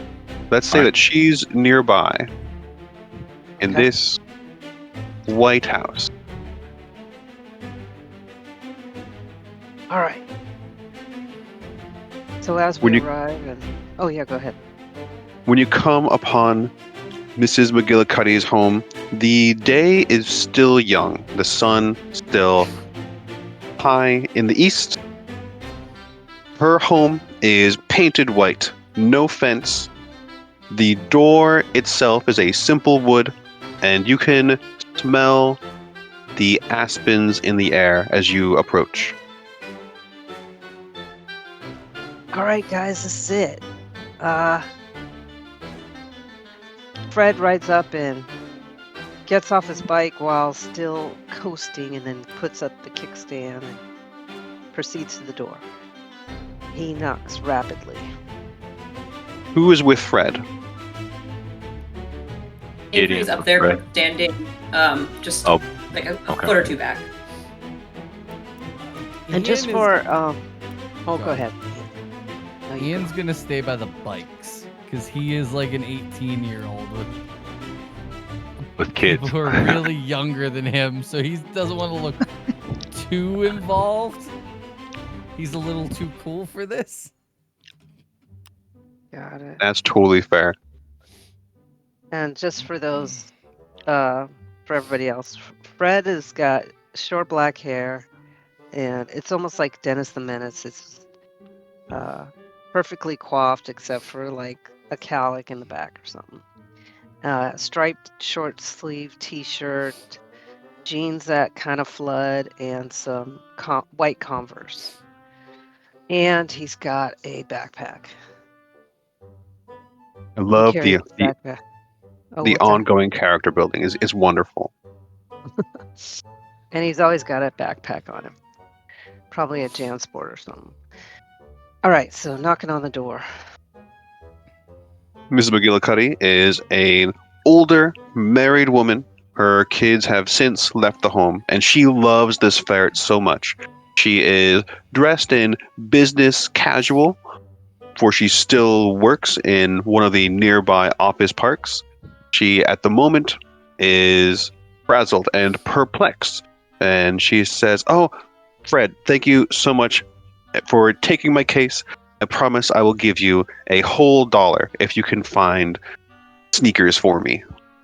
Oh, yes, of course, Miss McGillicuddy. Do you mind if me and my friends come in and we could look at the cage and then maybe spot possible ways that the ferret escaped?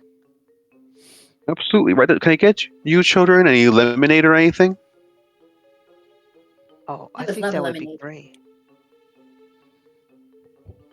I think our friend Fred outside could use some lemonade. I'll prepare a platter.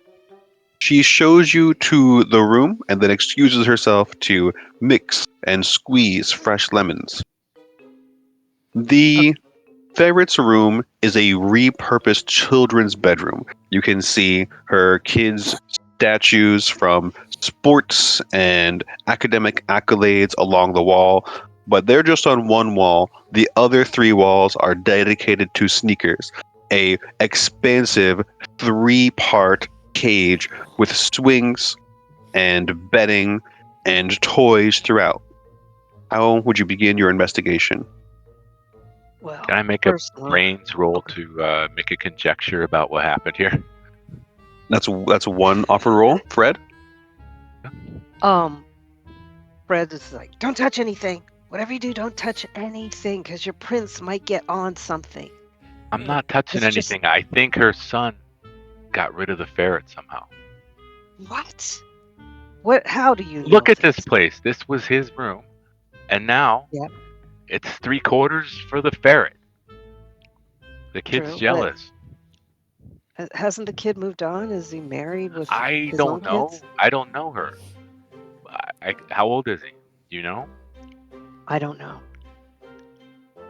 Well, this I'll is your go. I'll case. go You ask. ask her. I'll ask her. Okay, Fred runs to go find Miss McGillicuddy. And I'll look at Well, the you know, cage while he's doing that. you know exactly where to find her, and it'll be the brains roll. We'll have that. Is Ian or Avery doing anything during this? Avery's definitely yeah. checking Nice out brain the nice. Avery's definitely checking out the cage. And can I take my 10 on trying to track animals, see if there's any like shavings that are leading in a certain direction or something? Absolutely. So you'll take 10. Ian? Ian is just standing in, like, leaned up against the door frame, kind of just giving a scan over the room, because he's like, this is a ferret, man, but all right. He's gonna like look for anything that the children might miss. This sounds like a brains roll to me. Okay. I will resolve these rolls in a little bit. Oh, you got your question? You just click on the word brains in your character sheet. Completely. Oops. Okay. I want to resolve this scene with Fred and Mrs. McGillicuddy first before I resolve the 10 and the 19. So you know exactly where to find her. You've left your friends to do their investigation. And as described, she is in her wood panel kitchen.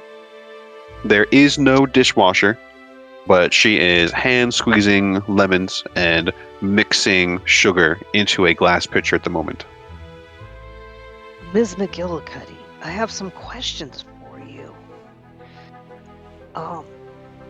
Your son, it appears maybe one of your children lived in the ferret room before the ferret moved in.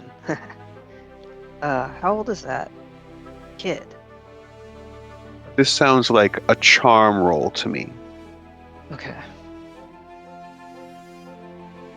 Do you just click the charm? Okay. Just click the word. So she will tell you quite plainly. Yes. Eric, he's 20. He was visiting about a week ago, and he was joking that he hasn't even finished college yet, but I missed him so much, and the ferret was keeping me company, so I didn't think it was too much of an issue. He's got his dorm over there, and he's always allowed to sleep on the couch. You definitely get the idea that as much as she loves her son, Eric, nothing competes with the profound love of a pet. Going to these investigations. Ian, you're looking around and you are solid in your foundation that this is just a ferret. It's out in the woods, probably lost in the river or something. Avery, you can find the open panel. One of the doors was open, but there's no way an animal could have done this on its own from the inside. So it was either human error or human intention. Gideon, as you're looking through things, your sister is fingering some of the pellets going out the window, and you can get the idea, knowing that the pellets are following, that of course it, being Sneakers, has gone to the west. Sneakers has gone to the west. Hope the Puckwudgie hasn't gotten him yet. We I better come back hurry. to the room. Gideon, I think you might have been right. Eric is their son, and he's 20. He's away at college, but he comes home from time to time, so he's just in the dorms. Well, look, here's a trail of food pellets going out the window to the west. Oh, wow. We must follow it. Is there anything else we need to look for in here, or should we just follow that path? What do you guys think? Well, we should wait. It would be rude if we didn't wait till Fred gets his Oh. lemonade. Yeah. But then we should follow it. You know what? I just realized we should have walkie-talkies. You are all sound allowed to really have walkie-talkies. Okay, so then I get on the phone with Ian. Ian, Yeah. come in, Ian. There's we found a trail of pellets going from the window. Do you see us? We're waving at you. If you could follow that trail, tell us where it's going. And keep us posted on the walkie-talkie. I'm in the room. I'm laying Oh, I up thought against you the came door in. frame. Yeah, Oh, I came in shoot, when I we thought came you into were- the house. Oh, sorry, my bad. He'll be like, yeah, I'll go follow it. Just whenever you're done with this lemonade stuff, let me know. And he's gonna go out the window. With the lemonade. Yeah. No, he's gonna leave the lemonade there, but he's gonna go out the window and follow this trail of pellets. Yeah, he's just gonna follow the pellets as far as they go. All right. I have added a walkie-talkie to all of your inventories. The pellets are to the west. So yeah, undescribed, but she did provide lemonade to you all and simply sat in on the very beginning of your investigation and then excused herself unless anybody else had a moment for this perplexed adult. I'm fine right now. No.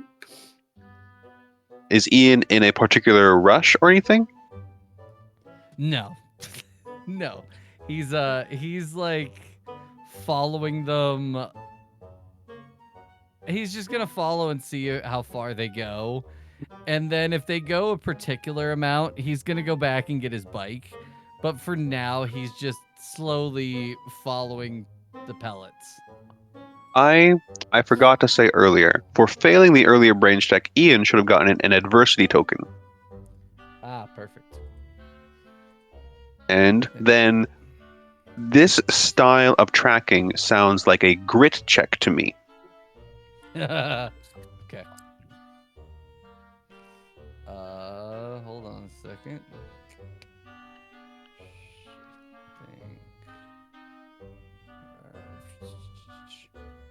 Okay. Yeah, grit. Rolling grit. Gritted. Another Please gain another adversity token. one. Fred, is your buddy with it? Maybe we shouldn't let him go alone. Ian is able to follow the path just to the edge of the yard, and it's either just like it's all grass. It's burnt grass, it's dry grass, it's food pellets, like it's all just dirt and grass. Like it very certainly you cannot keep your focus on what you're actually following and you lose the trail. He's just gonna like lose the trail. He's be like, fuck, Fred's gonna be so mad at me. Why do I care what that little shit thinks? Head back. Or actually, he's just gonna pull out the walkie. Hey, I lost the trail. It goes to the edge of the. It goes to the edge of the property, and that's right. it. We'll join you. We'll join you right now. What an Hey, guys. amateur. Wait, Fred didn't laugh. Yeah, we gotta go. Okay, Miss McMillicuddy, we gotta go find your ferret. All right? Yes, please. I would be so heartbroken if anything happened to Sneakers. Hey, you know what? Do you have any clothes or bedding that the ferret sleeps in or on? The cage has multiple options for bedding, if you wanted to take any of that. As for Yeah. clothes, she has a wonderful array of tiny homemade, like she took socks and like sewed them together to create tiny ferret suits. All right, can I borrow one of the ferret suits and some bedding? I'll bring it back. I just need it in case we need to sense this out on the trail. I think this could be something to put under the strengths is the notes. There's a rich text option. If you just mouse over, you can click on the pen to the right of it and just write that you have a handful of netting and a tailored sock suit. And Avery will ask. Oh, go ahead. Yeah, go ahead. No, you go. Avery will also ask Mrs. McGillicuddy, do you have any ferret treats that we can bring in case we run into sneakers? Oh, Avery, absolutely. that's great. Fred catches himself before he compliments Avery. And she produces a small Ziploc bag of dried salmon. Avery takes it and pockets it. Don't worry, we'll get him back before the Puckwudgie gets him. Or anything gets him. Yeah. Yeah, there could be alligators, mutant alligators. You know what? We got it. We'll get him. Oh, what's the ferret's name?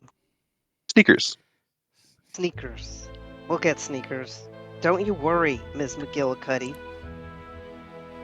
And Fred's gonna run out, get on his bike, and ride to where Ian is. Come on, Avery. Literally at the edge of the property. Like, it takes you no time at all.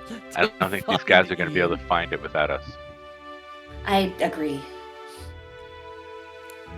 Whoops, I got on the wrong bike. You're on my bike. Let's go back and get your bike. Ooh, you'll have to toggle yourself to remove yourself. Yeah, I got it. There we go. Now I should get on the right bike. There Indeed, we go. you can ride each other's bikes to gain another person's color and upgrade benefits. So we're just using up as north, down as south, left as west, and east as right. So it was to the west. So we're going to look around, see if we can find where he lost it. No, I'm still west. standing. Like, I went and got my bike, and then I came back and stood exactly where I was when I Right, lost and it. we're going to look around, see if we can pick it up. This would be a grit check. Or Avery can just take 10. Yeah, I'll take 10. Thank Avery you. starts looking.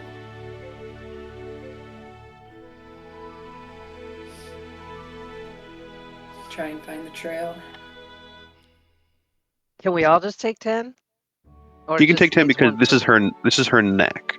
If Okay. you wanted, you could. This is definitely a planned action. You could take half of your die on grit if you wanted to, which does not take 10, unless your dies are 20. So that'd be a 5 for Fred, if you wanted to. Above a, Yeah, you already above half, rolled. so. I'm gonna see what they get and then decide. You're all trying at the same time. Oh, I see. Okay, I'll do what you said. Grit is 10-sided dice. I'm just watching them, like, try to pick up the trail and just shaking my That one head. was good. Ooh. Nice. All right, Gideon, you may take an adversity token. Avery is hot on the trail. She has the instinct for this kind of thing, and it seems as though Fred picks up on it and just takes a couple of steps ahead of her. In a eureka moment, you both catch a tiny claw print in the soil. It wasn't that Ian was like a fool or anything. Just, of course, the trail actually stopped around here, and you had to resort to more traditional tracking techniques at that point. So you know you're in the right direction. It's still pretty fresh. This thing must have run out last night. And you may continue to playground. Avery I'm going to- gives Fred a slightly resentful look when she realizes that he also found the paw print at about the same time, a little before her. But doesn't say anything. Wow, let's head to the... It looks like last night is when he escaped. Let's head to the playground. Where's the playground? Oh, I see. At the school. Yes. Everybody, please make a brains check for me. This is just a generic perception check, basically.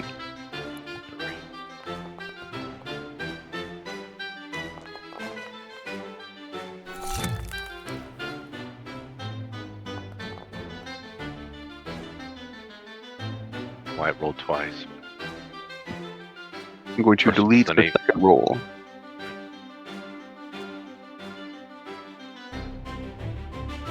Ian, please take an adversity token. God dang. I'm up to 3 already. It's good to get them early on, because you can spend them for your friends as well. Avery, as you are pedaling along through the road, you see in the distance what seems like to be a porcupine quill. Look at this. I bike over to it and point it out. It's a porcupine quill. Huh. Fred bikes over. What do you think about this? How is this related to the ferret?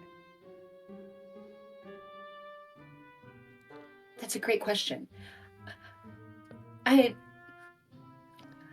don't know. Maybe The ferret tried to get after that Got into a porcupine. fight? Maybe he injured himself. yeah. Fred's gonna it- start searching around the area.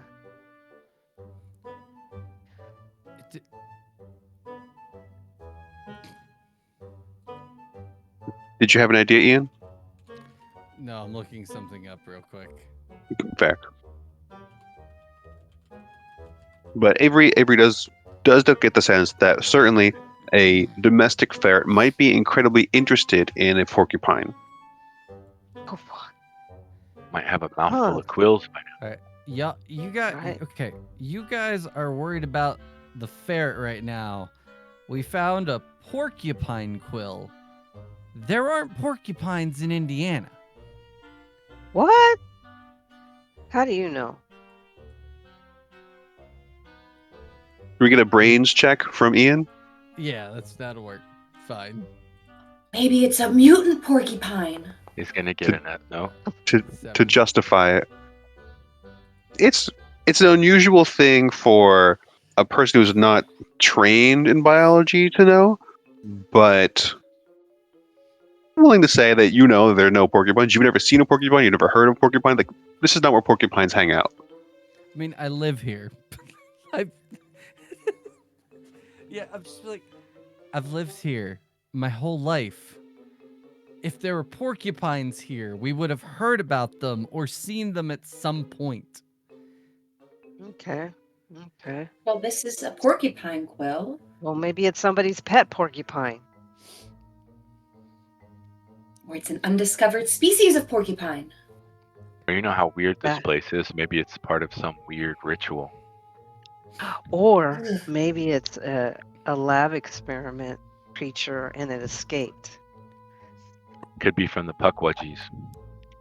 Who are Do you the think the Puckwudgies? Puckwudgies breed experimental creatures? They're The Puckwudgie. imaginary. Come on. They are real, and I have seen one with my own 2 eyes. Is this an alien?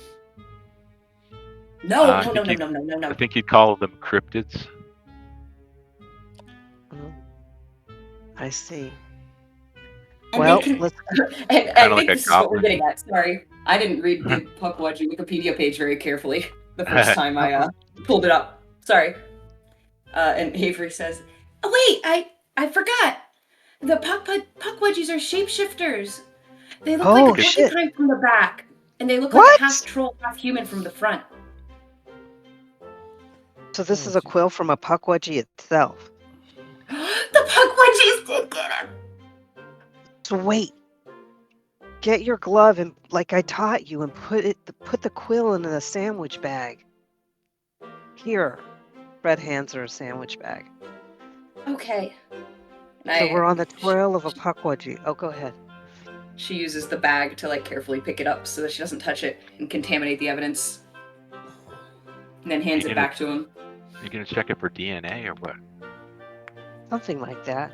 And he tucks it into his backpack. So now we're on the trail for the ferret and the puckwudgie, and maybe the puckwudgie is trying to get the ferret. And Fred's going to look around to see if there's any pellets, any claws, any other claw marks. Why would a puckwudgie want a ferret? I don't know. I mean, Because they don't like humans. I've seen adults want ferrets. I don't know why. Maybe Mrs. McGillicuddy annoyed the puckwudgies. What Because stat some check people do you annoy them. propose for Fred's next step of investigation? Go to the library and study puckwudgies. Yeah, brains. Makes sense to me. And one thing also, I'm going to give you a junior detective kit. Oh, nice. And I say that this has approximately 10 uses. You've used one of them for that evidence collection, for that sandwich bag. Okay. So I mean, that's now in your inventory, and I took one from it. Yeah, definitely brains. All right.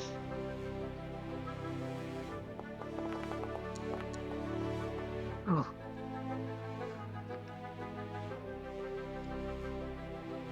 Eat.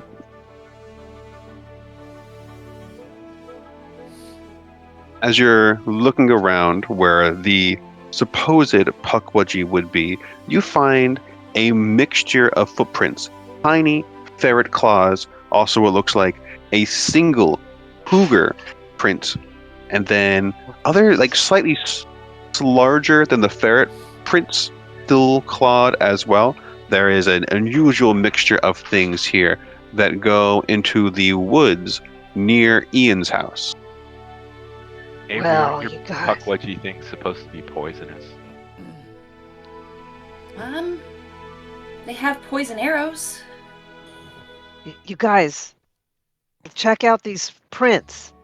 Do you want to? Okay, I'm going to pull out from the detective kit a magnifying glass. You guys want to use this to see the prints and see if you see anything? Because there's a lot going on in there. He'll hand it to... Especially with the magnifying glass, it is clear evidence of a struggle.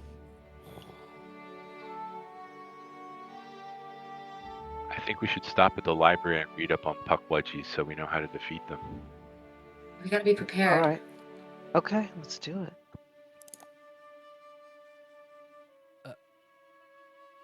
Are we going to the school library? Aren't we like real close to it?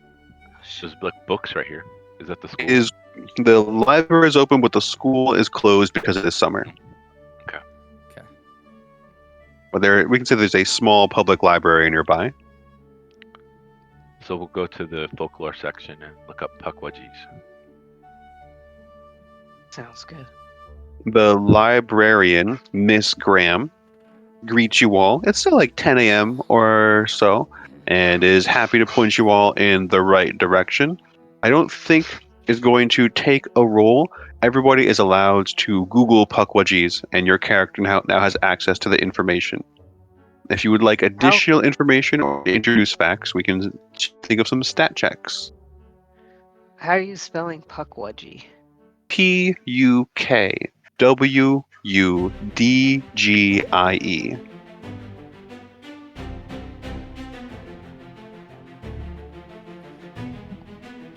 I'm gonna say Ian is just gonna let the kids do that while he just kind of is like, okay, this is weird. It says here they're malevolent to humans. Uh-oh. What about ferrets? Are they malevolent Doesn't to say anything ferrets? about ferrets, but it says they like pull nasty tricks, and they're known to kidnap people, push them off cliffs, and attack them with short knives and spears, and throw sand in their eyes, blind them. The puckwudgies are brutal. Well, what And, about yeah, cougars? Are they friends with cougars? Because that's what the foot I just saw. Avery, didn't you say they were shape changers? They are Oh, shape shit. changers. I mean, ooh. I don't know I if they thought could cougars turn were into- extinct in this area. So you think the Pukwudgie turned into a cougar and ate the ferret? There was signs of a struggle. Yeah, I there didn't- was. I didn't see any blood, did you? No blood was described. No. So maybe Sneakers is still out there. Maybe Sneakers got away. Maybe. So these things try to kill people. And we're going to go try to get a ferret back from them? Well, that's why I mean- you're here, Ian. It says they use magic, launch poison arrows, and create fire. So, oi. Ian, you're tough enough to beat somebody up, right? Somebody? I Well, don't it know looks if like it's this just is a one. buddy. I have a black belt in Taekwondo, so I can help. What? They're only like 2 to 3 feet tall. You big kids should be able to handle them. Yeah. A black belt in Taekwondo. That's so cool. I know, right? Oh, wow. I'm just kind of looking at him being like, no, you're not. I'm not. So out of character, I have a 20 fight. What? Out of character, I have a 20 in fight. Ian does also have a 20. Is Ian Yeah. also a black belt in something, or is he more of a street brawler? I think he's a street brawler. I'm not sure that he's ever been like classically trained, but he's been in enough fights that he's winning almost every fight he's in. So Gideon will start doing a kata in front of him. Is that simple enough that I don't need to roll? Yeah. Okay. That's so cool. Oh, man. Maybe you could teach me. Maybe, but Maybe not you right could teach now. We all gotta- of us. Right. Then we can fight Maybe I the can start a Pukwudgies. class, but we don't have time. We have to go save Sneakers. Okay, well, we have 2 fighters. Let's go. Let's follow the trail. Alrighty then. And my sister's good at following the trail, so Oh, there you go. I'll lead the way. and we'll be right behind you. I mean, Fred's We'll pretty attempt good to at finding trails too. Not as good as me. So somebody needs to keep an eye out for the Pukwudgie so it doesn't ambush us. I'll keep an eye out for the Pukwudgie. I mean, if one person is leading, the rest of us can look out for the Yes. Pukwudgie. Well, exactly. Keep your wits about you. I'm going to put it as brains for following the trail and grit for keeping a watch. Can I take my 10 for tracking animals, or are we now moving on that where the Pukwudgie is not an animal, so I should roll? I think it's similar enough. If the Pukwudgie is in animal form, you can take 10. I'm Okay. so bad at grit. So Ian, please Oh. take I rolled the wrong one. an adversity token. Delete my brains. I'm supposed to do grit. I have yet to succeed at a roll today, guys. Fred, Well, at least you have a also lot to please do. take. Fred, also take. And Gideon, also take. So the 3 of you get your adversity token. We get the take 10 by Avery. Avery is hot on the trail, and it confirms her suspicions all along that the Pukwudgie is a shape-shifting trickster, because the trick is that she's looking for tracks of any type whatsoever. And eventually, you do come upon a clearing in the forest, and then I'm going to ask for a luck check here. So if we can get sorry, not that far, the forest Oh, here, back here. just between the school and Ian's home. Everybody, please roll me a D percentile, a D100. I can make that easier for you.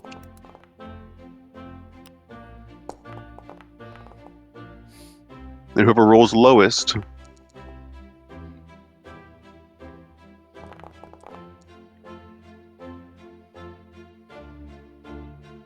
Red, you are right behind Avery when out of nowhere a cougar leaps from the trees and attacks you. Let me get a Ow! new token in here. So a 40-year-old woman just jumped on you.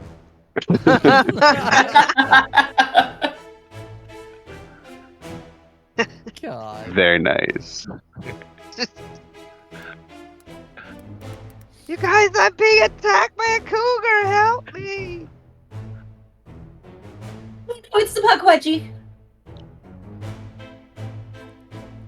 All right. Like, I'm sorry, guys. I did not have a Pukwudgie token available. What do you mean?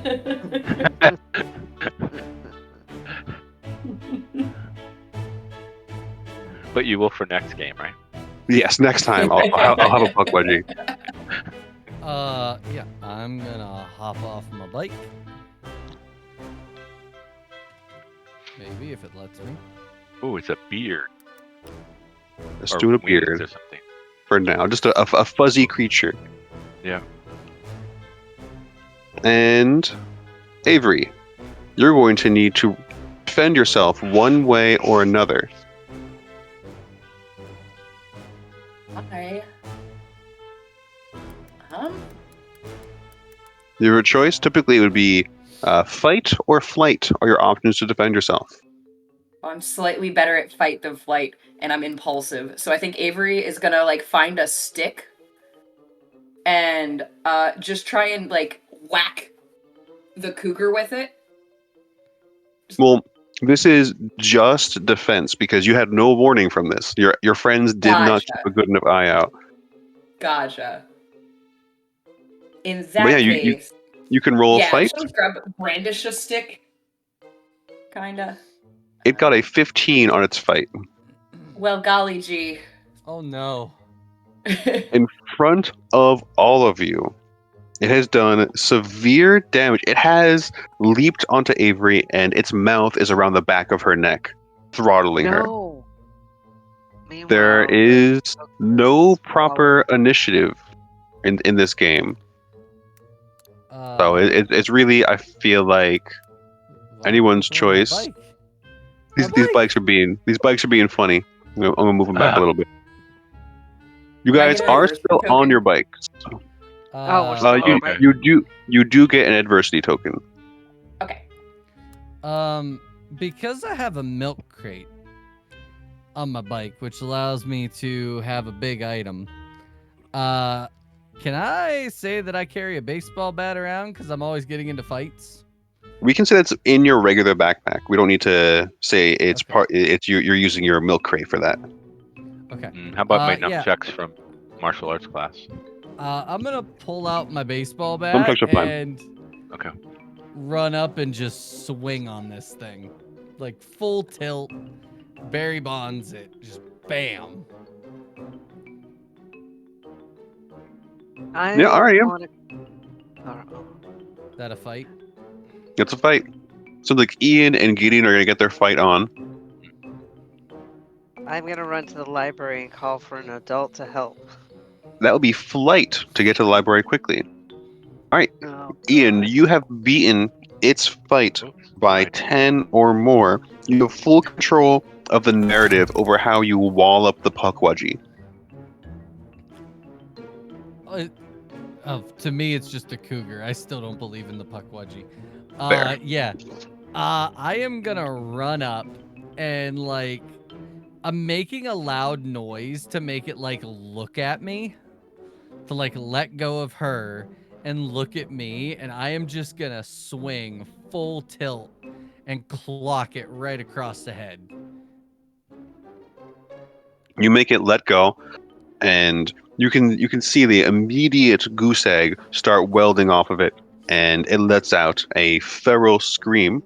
Gideon, you got a 4 on your fight, which ties. They are equal. So the defender, after it ducks I on. Spend an adversity token to make that a 5. Yes. Okay. You are able to give them a temporary harm, stunning or grazing them. You can describe it. You have narrowed control. Kind of bop him on right between the eyes and stuns him with the nunchucks. You both bludgeon, and Fred, you hop on your bike and you get pretty good distance towards the bike, calling for help. Avery, you have never felt such pain in your life. There is not like an official hit point system in Kids on Bikes, but I did decide to do a thing. But because it beats you by 10, you are at 10 wounds. Okay. So you are quite nearly dead. Yeah, Avery's just like barely even breathing at this. Well, she screamed, and then she at this point is just like barely breathing, probably passed out from the pain. Oh my god. Fred is gonna look around to see if anybody responds, and let me know if Fred sees Avery pass out. I think you saw her go limp in the cougar's mouth, and then you went beyond the horizon. Okay. There's some kids playing on the playground, but otherwise the library is relatively quiet. You'll need to go inside to get a grown-up if you want one. Okay, I'll go inside. And then what do you do? I immediately find a grown up and say, "My friend was attacked by a cougar. We need help. They're unconscious." Of course, the grown-ups will respond. Please roll charm to see how quickly you can convince one.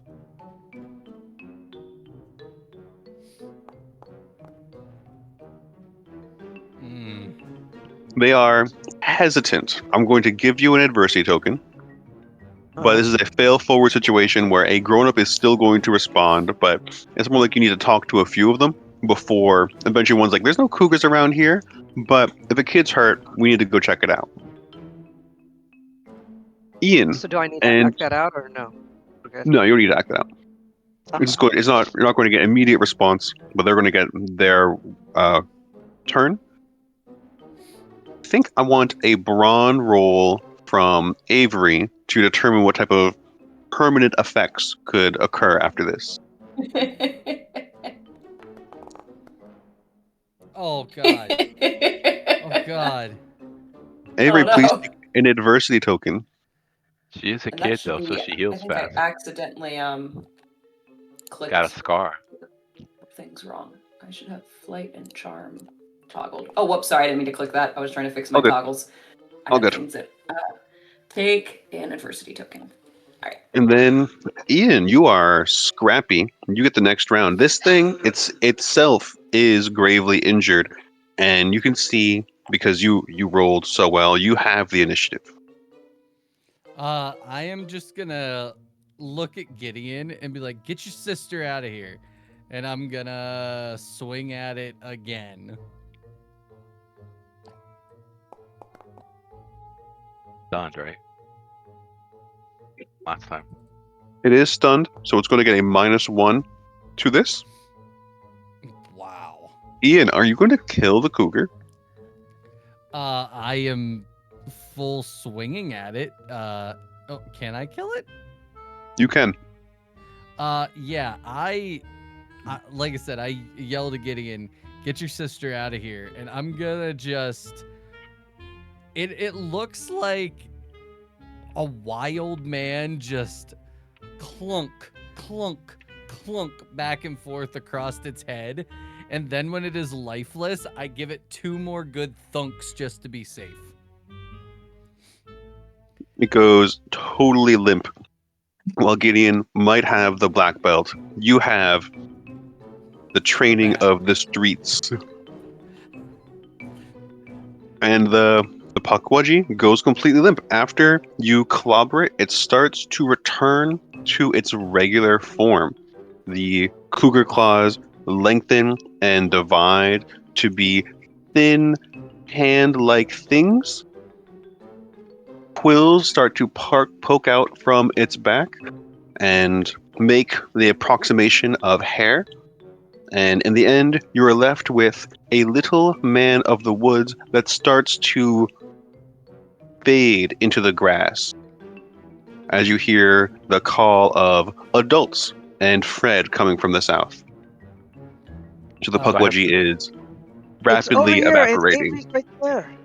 I have the milk crate. Can I put her in my milk crate on the bike and take her to the clinic?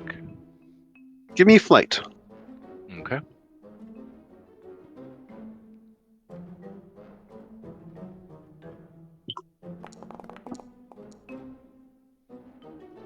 You don't go to the clinic, but you do manage to more quickly get her to an adult who will take her in the car after seeing how horribly injured she is, and then let's leave Avery token here, but you are taken to the hospital, which we didn't put a hospital in the map. That's fine. The hospital is somewhere on the map. And then the Pukwudgie is only a small stain in the dirt. No adult stayed to find the cougar or anything that hurt her. They're more interested in getting her help because she was non-responsive at that point. Okay, so none of them like came. So he took them to the adults, and the adults went away. So I don't Yes. have to explain any of this nonsense. Okay. Yeah, I'm just kind of staring at the spot where the Pukwudgie was, with my bat over my shoulder, like in that belief stun that someone would have. Fred, once the adults seem to have it under control, Fred runs to Ian. What happened to the Pukwudgie? To Ian. Ian is gonna look at Fred, look at the ground, look back to Fred, and just go, I don't know. What do you mean? You were in a fight with a cougar. What happened? Gideon, do you go with your sister to the hospital or do you return? I should go with my sister to the hospital.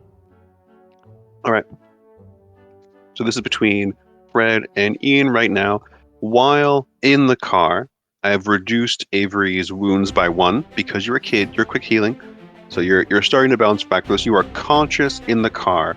The bike is there are no bikes here. Probably you probably left your bikes behind. Seems reasonable. Yeah, definitely. Yeah. So let me move that bike real quick. Oops.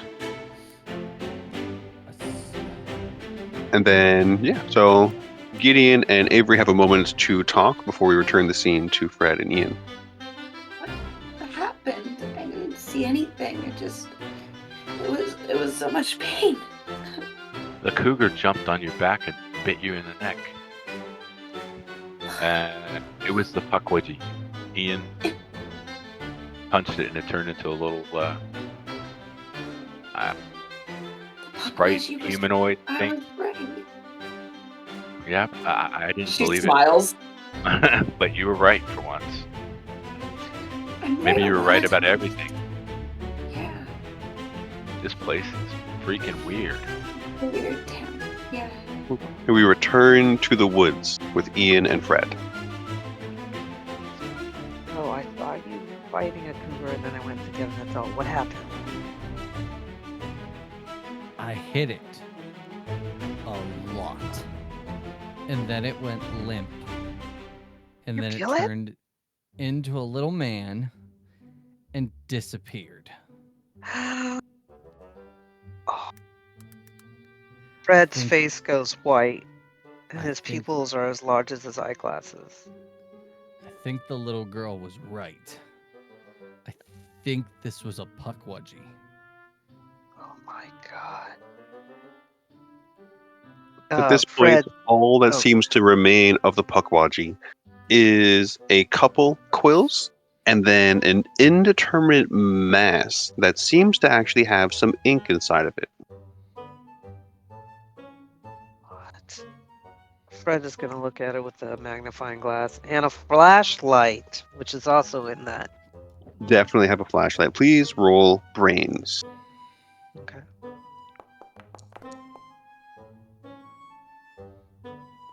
This is the lowest level of success on here. You surmise that the Pukwudgie was probably starving because the only thing in its gut was wads of paper, newspaper, and raw paper pulp. Oh my god. Was it eating paper from the paper mill? And where's the ferret?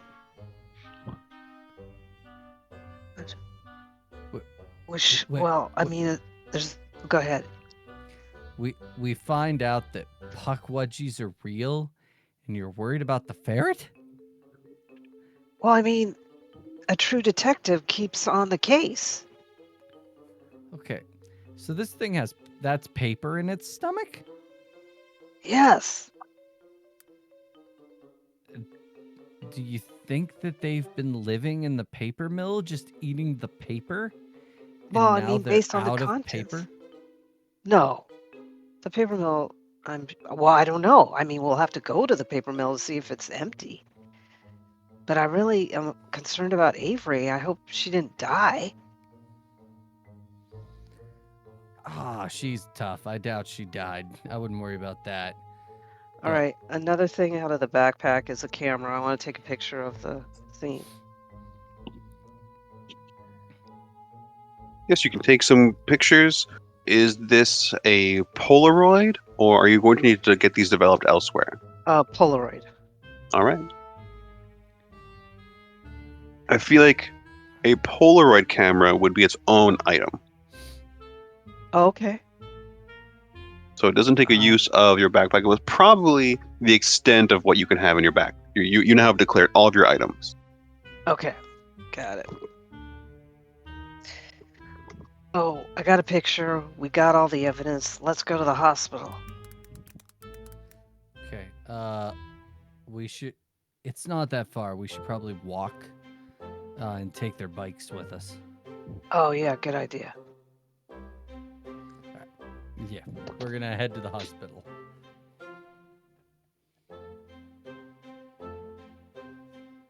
So Polaroid can have 36 shots. I just looked that up. Old Polaroids had a bunch of shots out of them. Cool.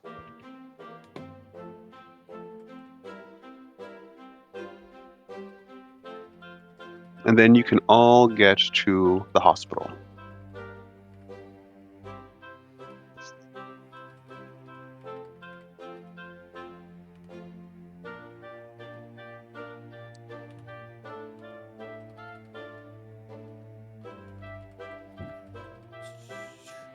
You just go to your bike. Grab someone's bike. Yep. I guess I could have just drag and dropped it, but It's a little bit different because it's a tile and not a token. But that's founder business. Don't worry about it. So right. When you all get to the hospital, Avery has the full neck brace. They have done her the works. They've given a small morphine drip and have called their parents, but they haven't responded yet because it's the middle of the day and they're working.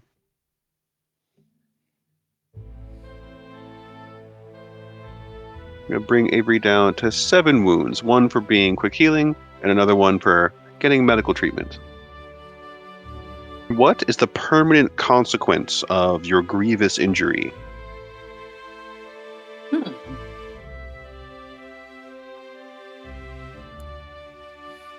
Not sure what would be a good. I mean, she got mauled by a cougar. Anything. I do have a table for physical consequences. That sounds good. Yeah. All right, like let's to roll. consult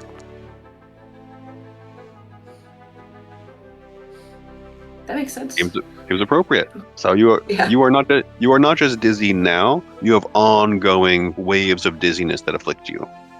Got it. Very good.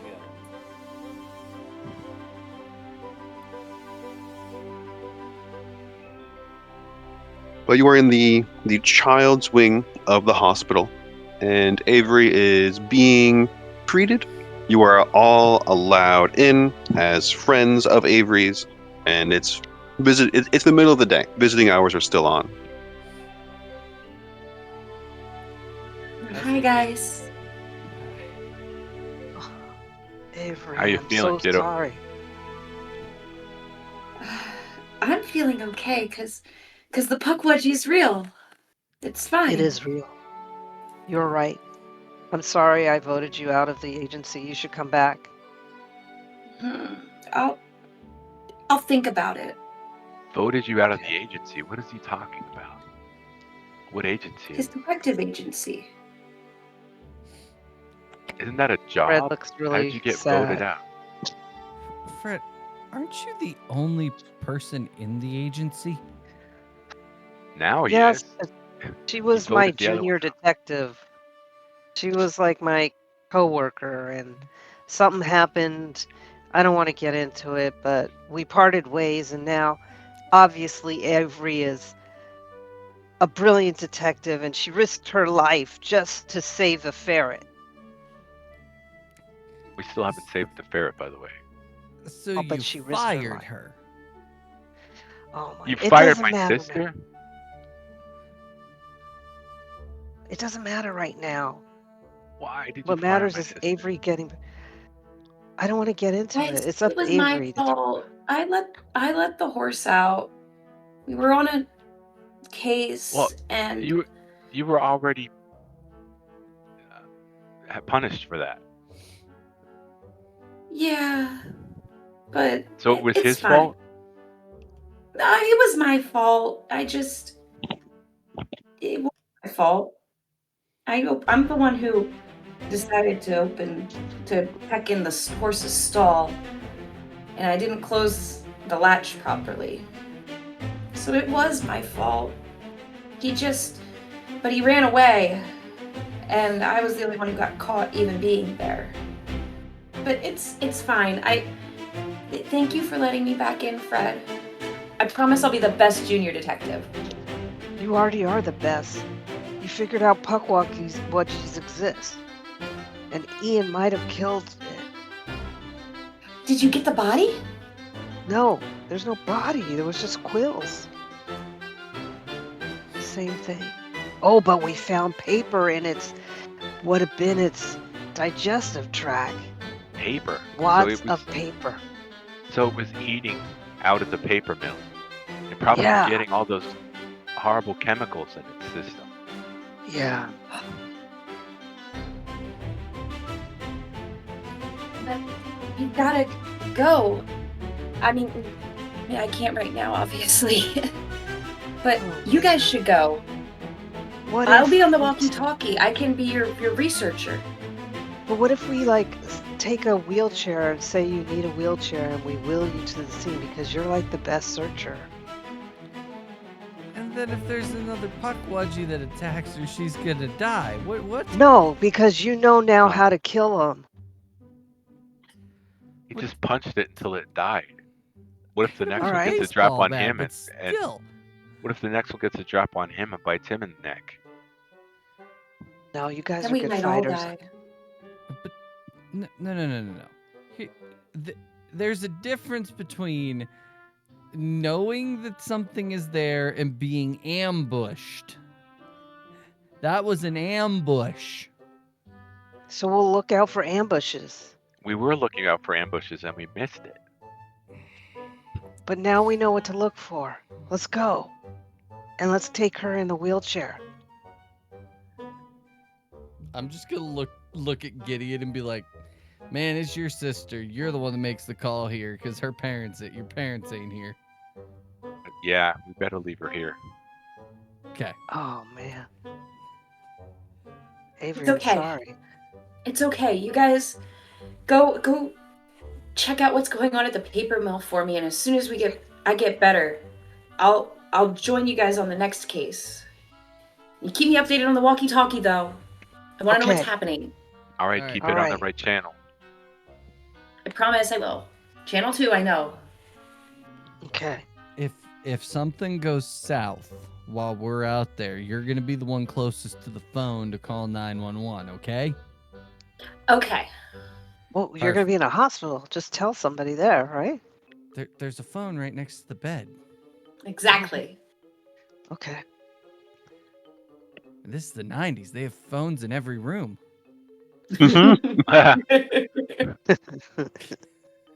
Yeah, she doesn't have to go down to the hall of the payphone or anything. Fortunately, But the you could also- hospital is on this side of the town, not too far from the paper mill. So while you're outside the paper mill, there should be no interference, but there is the risk of some static when you get through those thick concrete walls. Okay. Makes sense. So we'll do a walkie check as when we get outside, see if you can still hear us. Go ahead, hop on your bikes, and get yourselves to the paper mill. That's over here.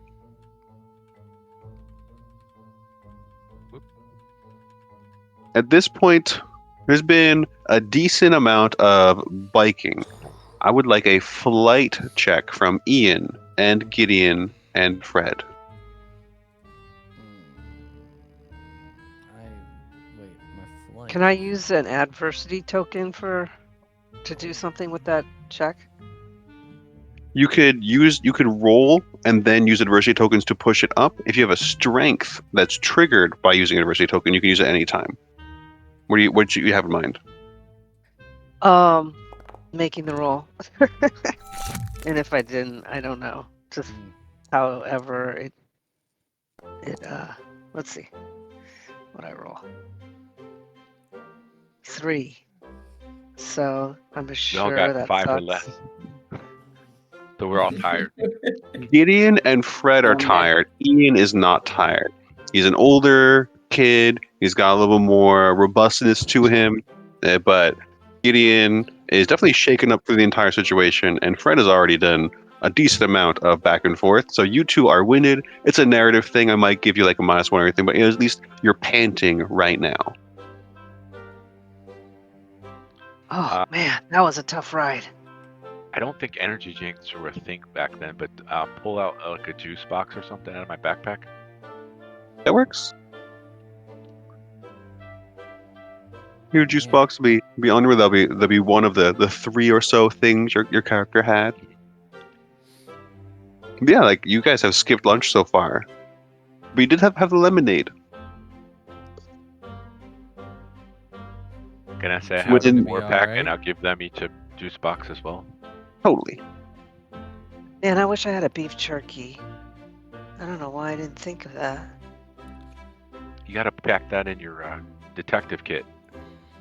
Pack a beef Like- jerky. Yeah. You need like I guess so. energy food. Like I don't know what do they call that stuff, pemmican. Pemmican is the thing. That food that like lasts a year. It's like dried out meat or something. I read about that in the Lord of the Rings. Anyway. I'm You gonna grab come. my- I'm gonna grab What'd you my got, Ian? bat. I'm Yes. gonna grab my bat. You have your bat. You come upon the paper mill. It is not a grinding mill, it is a paper mill. This was an industrial factory going back decades. It is totally overrun with weeds and rust at the moment. On the inside, you can clearly see evidence of spiders by the webs around the desiccated halls. As well, the smell of rat droppings and leavings permeates Ah! your nose. Get me out of here. This is rats. Ugh. It stinks. I knew there would be rats, but the spiders. Oh, gross. Oh, Y'all are afraid of rats and spiders? Aren't you? if you're not, please lead the way. I mean, it's just rats and spiders. I mean, it could be worse. It could be lizards. Could be the puckwudgie. Yeah. I'll lead the way. All right, let's go. Thank you. I'm gonna try to find a door that's open, or if a door's broke down or anything, and go into the building. Sounds like brains. I am excellent at brains. Can we help him find a door? You can help him find a door. That would be by spending your adversity tokens. I want to mention, if you didn't already, Gideon and Fred, from before, you should have gained an adversity token from being winded. Okay. And I'll take that. Gideon, you spent one of your items to replenish. So you're not winded anymore, but you're down an item. I got a 4. Would anybody like to spend adversity tokens on this? We're allowed to know how many we need to spend. I will tell you, you need a 6 to find a safe entrance. You can just enter, but there's a chance of broken glass or spiders and rats. Considering I have 5 adversity tokens, I'll spend 2 of them. Please spend 2, and then, yeah, you walk around a bit, and you find one of the doors that is just, it turns out, not locked. All right. Weird. They should have locked this place up. Some kid could walk in here and get lost or hurt. It's true. Like us. And I'm just going to push the door open.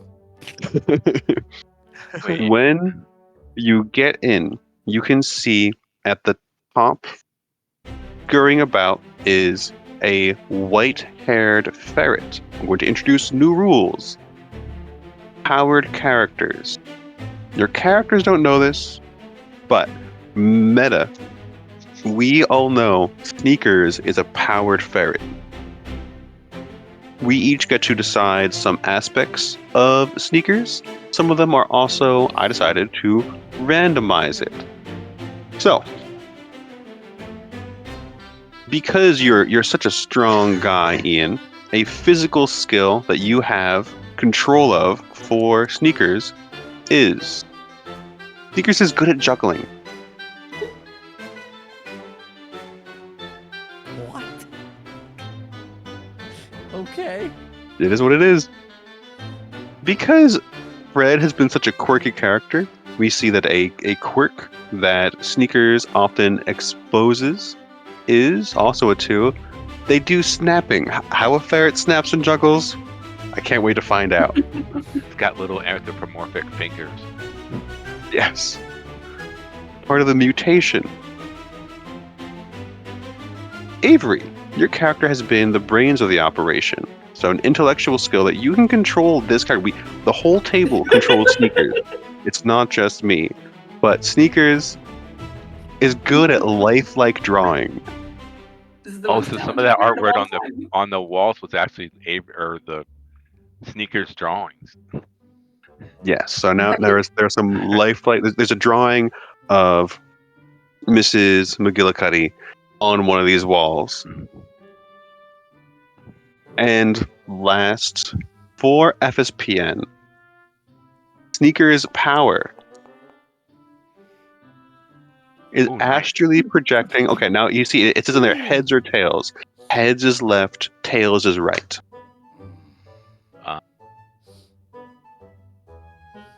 So we have to flip, right? You just click heads or tails on a little bit like the top of that result. Oh, I see it.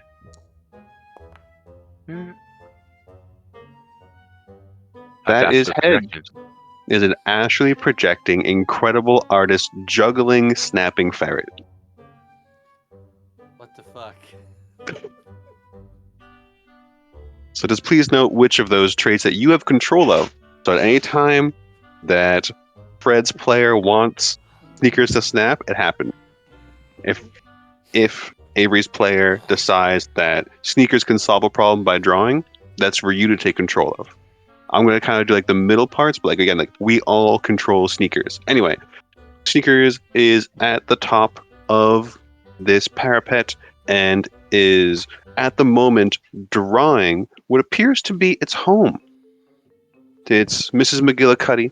You see it in the distance. The sun at this 6 p.m. hour is striking just through one of those cracks, so you can see this white fur shining brightly. But it's so far away.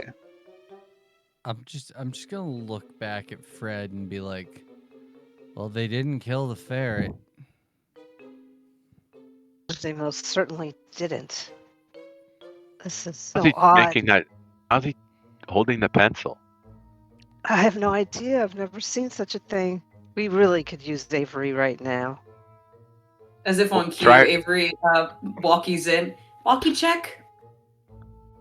Yeah, Avery, you won't we- believe what's going on. We found Mr. Sneakers. You found Sneakers? He's drawing a picture while juggling. It's incredible. Oh my gosh. Take a picture. I will, but I'm gonna have to ask their permission.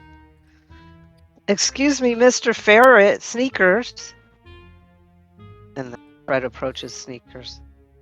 Sounds like a charm roll. Okay. Does that work?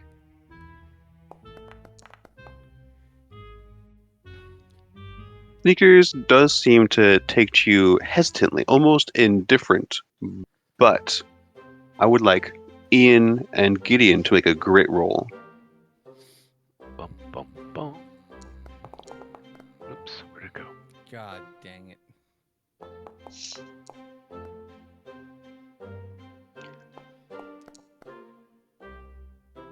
Well, Gideon, you actually notice the pugwudgie as it comes to the side, but Ian does not. Ian, please gain an adversity token. So, Fred, you definitely feel like you have gotten permission to approach Sneakers, but as you do so, the pugwudgie reveals itself from the darkness, which Oh. Ian sees. Gideon. So Fred is oblivious. Hey, sorry, yeah, Gideon. I got that mixed up. So yeah, Ian, more adversity token. Gideon, yeah, you see the pugwudgie.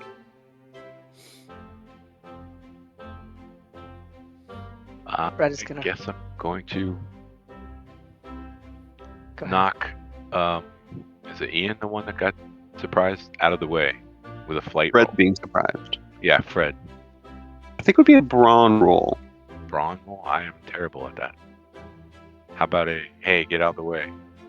Brains roll? I'll allow brains for that. Okay. Hey. That's a good roll. You alert your friend in time for the pugwudgie to not get the jump. Fred, what do you do? Okay, so as Fred is approaching the Sneakers, and Gideon, is it? Yep. Yells out. Fred turns around, sees the pugwudgie, and is like, "Oh my God! It's a pugwudgie! Sneakers, watch out!" And Fred will roll to the ground. Sounds like flight from Fred.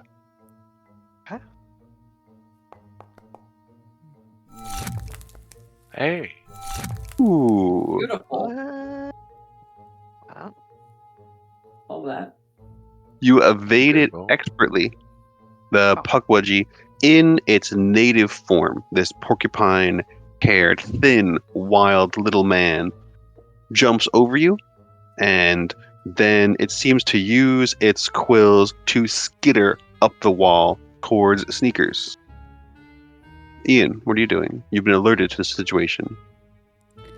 Okay. I'm gonna just yell to Fred, "Get the ferret and get out of here!" And I'm gonna run towards the pugwudgie with my bat. It's halfway up the wall as you charge it. Okay. I am going to throw my bat at it. Just Throw a full- bat. Throw the bat to try to knock it off the wall. Okay. Sounds like a fight. It's not what bats are for, but you can still try to disrupt it. I think I want to give you a -1 on it on principle of it's not what bats are for. That's fine. Daggum. Would you like to spend any of your adversity tokens? I have 4. I don't think that's gonna do anything, so I'm just gonna say no. The 1 is fine. Then you have 5 now. You throw Yeah. your bat, and it's such a low roll that the bat gets wedged between the walkways. Shit. Hopefully the pugwudgie now is focused on me, though. Fair. But anyway, that's what I did. After the pugwudgie gets up, it's going to try and throw its quills at Ian. Ian, you may roll to defend yourself. definitely gonna try to fight, I guess. It's hard to because you're unarmed. You might be able to lower the damage, but you'll still probably take some damage from this, even if you beat it. Because it's like trying to block bullets with your hands. That's fine. All right, roll fight. Cripe. I'm gonna spend all 5 of my adversity to make that a 9, so I Turns don't a get 2. absolutely murdered. Should turn it to a 10, right? Yeah. Turn it to a 10. Beat you by 5. The attacker explains their attack. It is hanging by one of its quills on the wall, and it pulls a handful out and then launches them at you. You respond. You explain how you respond and mitigate barely this harm. I think as I see it starting to pull its quills out, I take my leather jacket off of me and like hold it over me out so that like the quills will hit it and try to like lessen the impact on me. So it does pierce through the jacket and get into your arms a little bit. So you are dazed, scratched, but not deeply harmed. So it ends up being essentially 4 harm. Okay. 4 harm. For wounds, we can say. Okay. Can anybody offer an action for sneakers?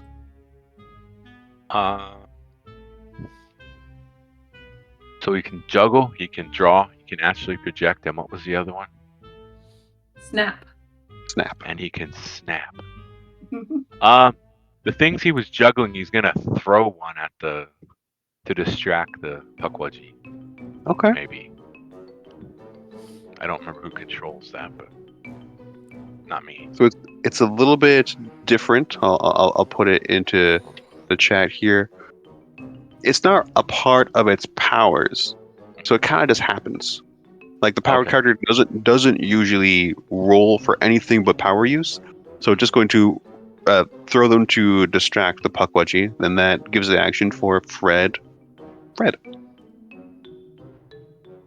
All right, Sneakers, come with me. We have to escape. We're here to rescue you. And Fred starts waving out towards the exit they came in. Given the situation, I feel like Sneakers will just snap its paws and then leap towards you, and then it's a decent fall. How are you going to protect Sneakers from this fall? Jeez. Make it so my back is, I guess, bend over so it can land on my back. All right, roll grit.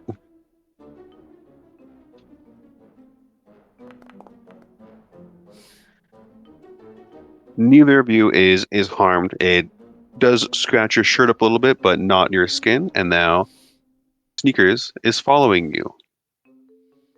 So Gideon. let's go. All right. I'm gonna pull out my Walkman out of the backpack, crank it up to 11, and hurt the thing's ears with it. Interesting. All right, Brains.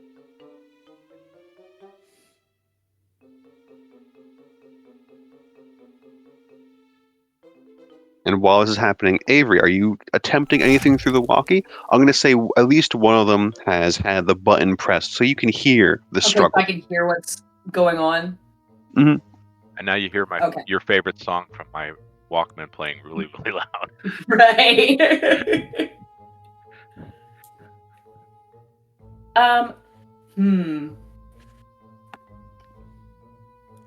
Well, I know that someone's going to be holding the thing, so I don't want to. I'll just start adding to the. No, wait. Someone's going to come and find me in the hospital screaming. I was like, I could just add to the noise and just start shouting. Actually, no. I will. I will just start shouting. I'll right. start yelling like, "Hey, Pukwudgie, leave them alone!" Aware that it might summon, kind of half hoping that it'll summon like a nurse or someone that I can tell Ooh, about interesting. what's going on, but All right, also you roll- trying to intimidate the Pukwudgie, maybe. You roll charm, If I may pause it for Gideon, you play Britney Spears' "Hit Me Baby One More Time." And that's her favorite song, not mine. Correct.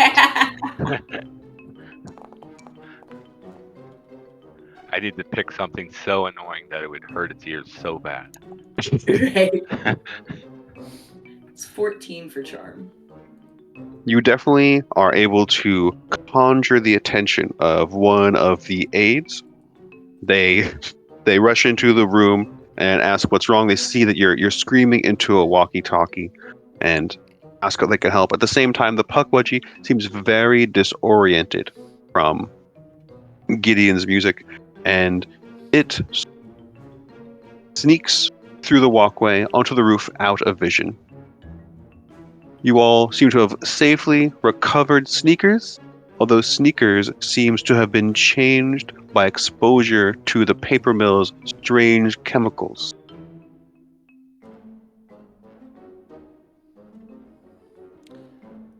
Avery, Nice. as we're leaving and the guy's gone and we're heading back, I'll get on the phone or walk you with Avery. Avery, you'll never believe it. We'll have to meet in person and I'll tell you what happened with Sneakers. You better. Oh, 100%. I definitely will. And then Ian Gideon, thank you guys for being so strong and being able to fight off the Puckwudgies. Now we got to go back to Mr. McGillicuddy and give her, well, Sneaker, I mean, do you want to go back to Mrs. McGillicuddy? And Fred looks at Sneakers. Sneakers gives a positive snap. That is, Sneakers was drawing a painting of the home after all. Oh, great. Okay. So I'll put Sneakers on my backpack if he's cool with that and ride with the others to Ms. McGillicuddy.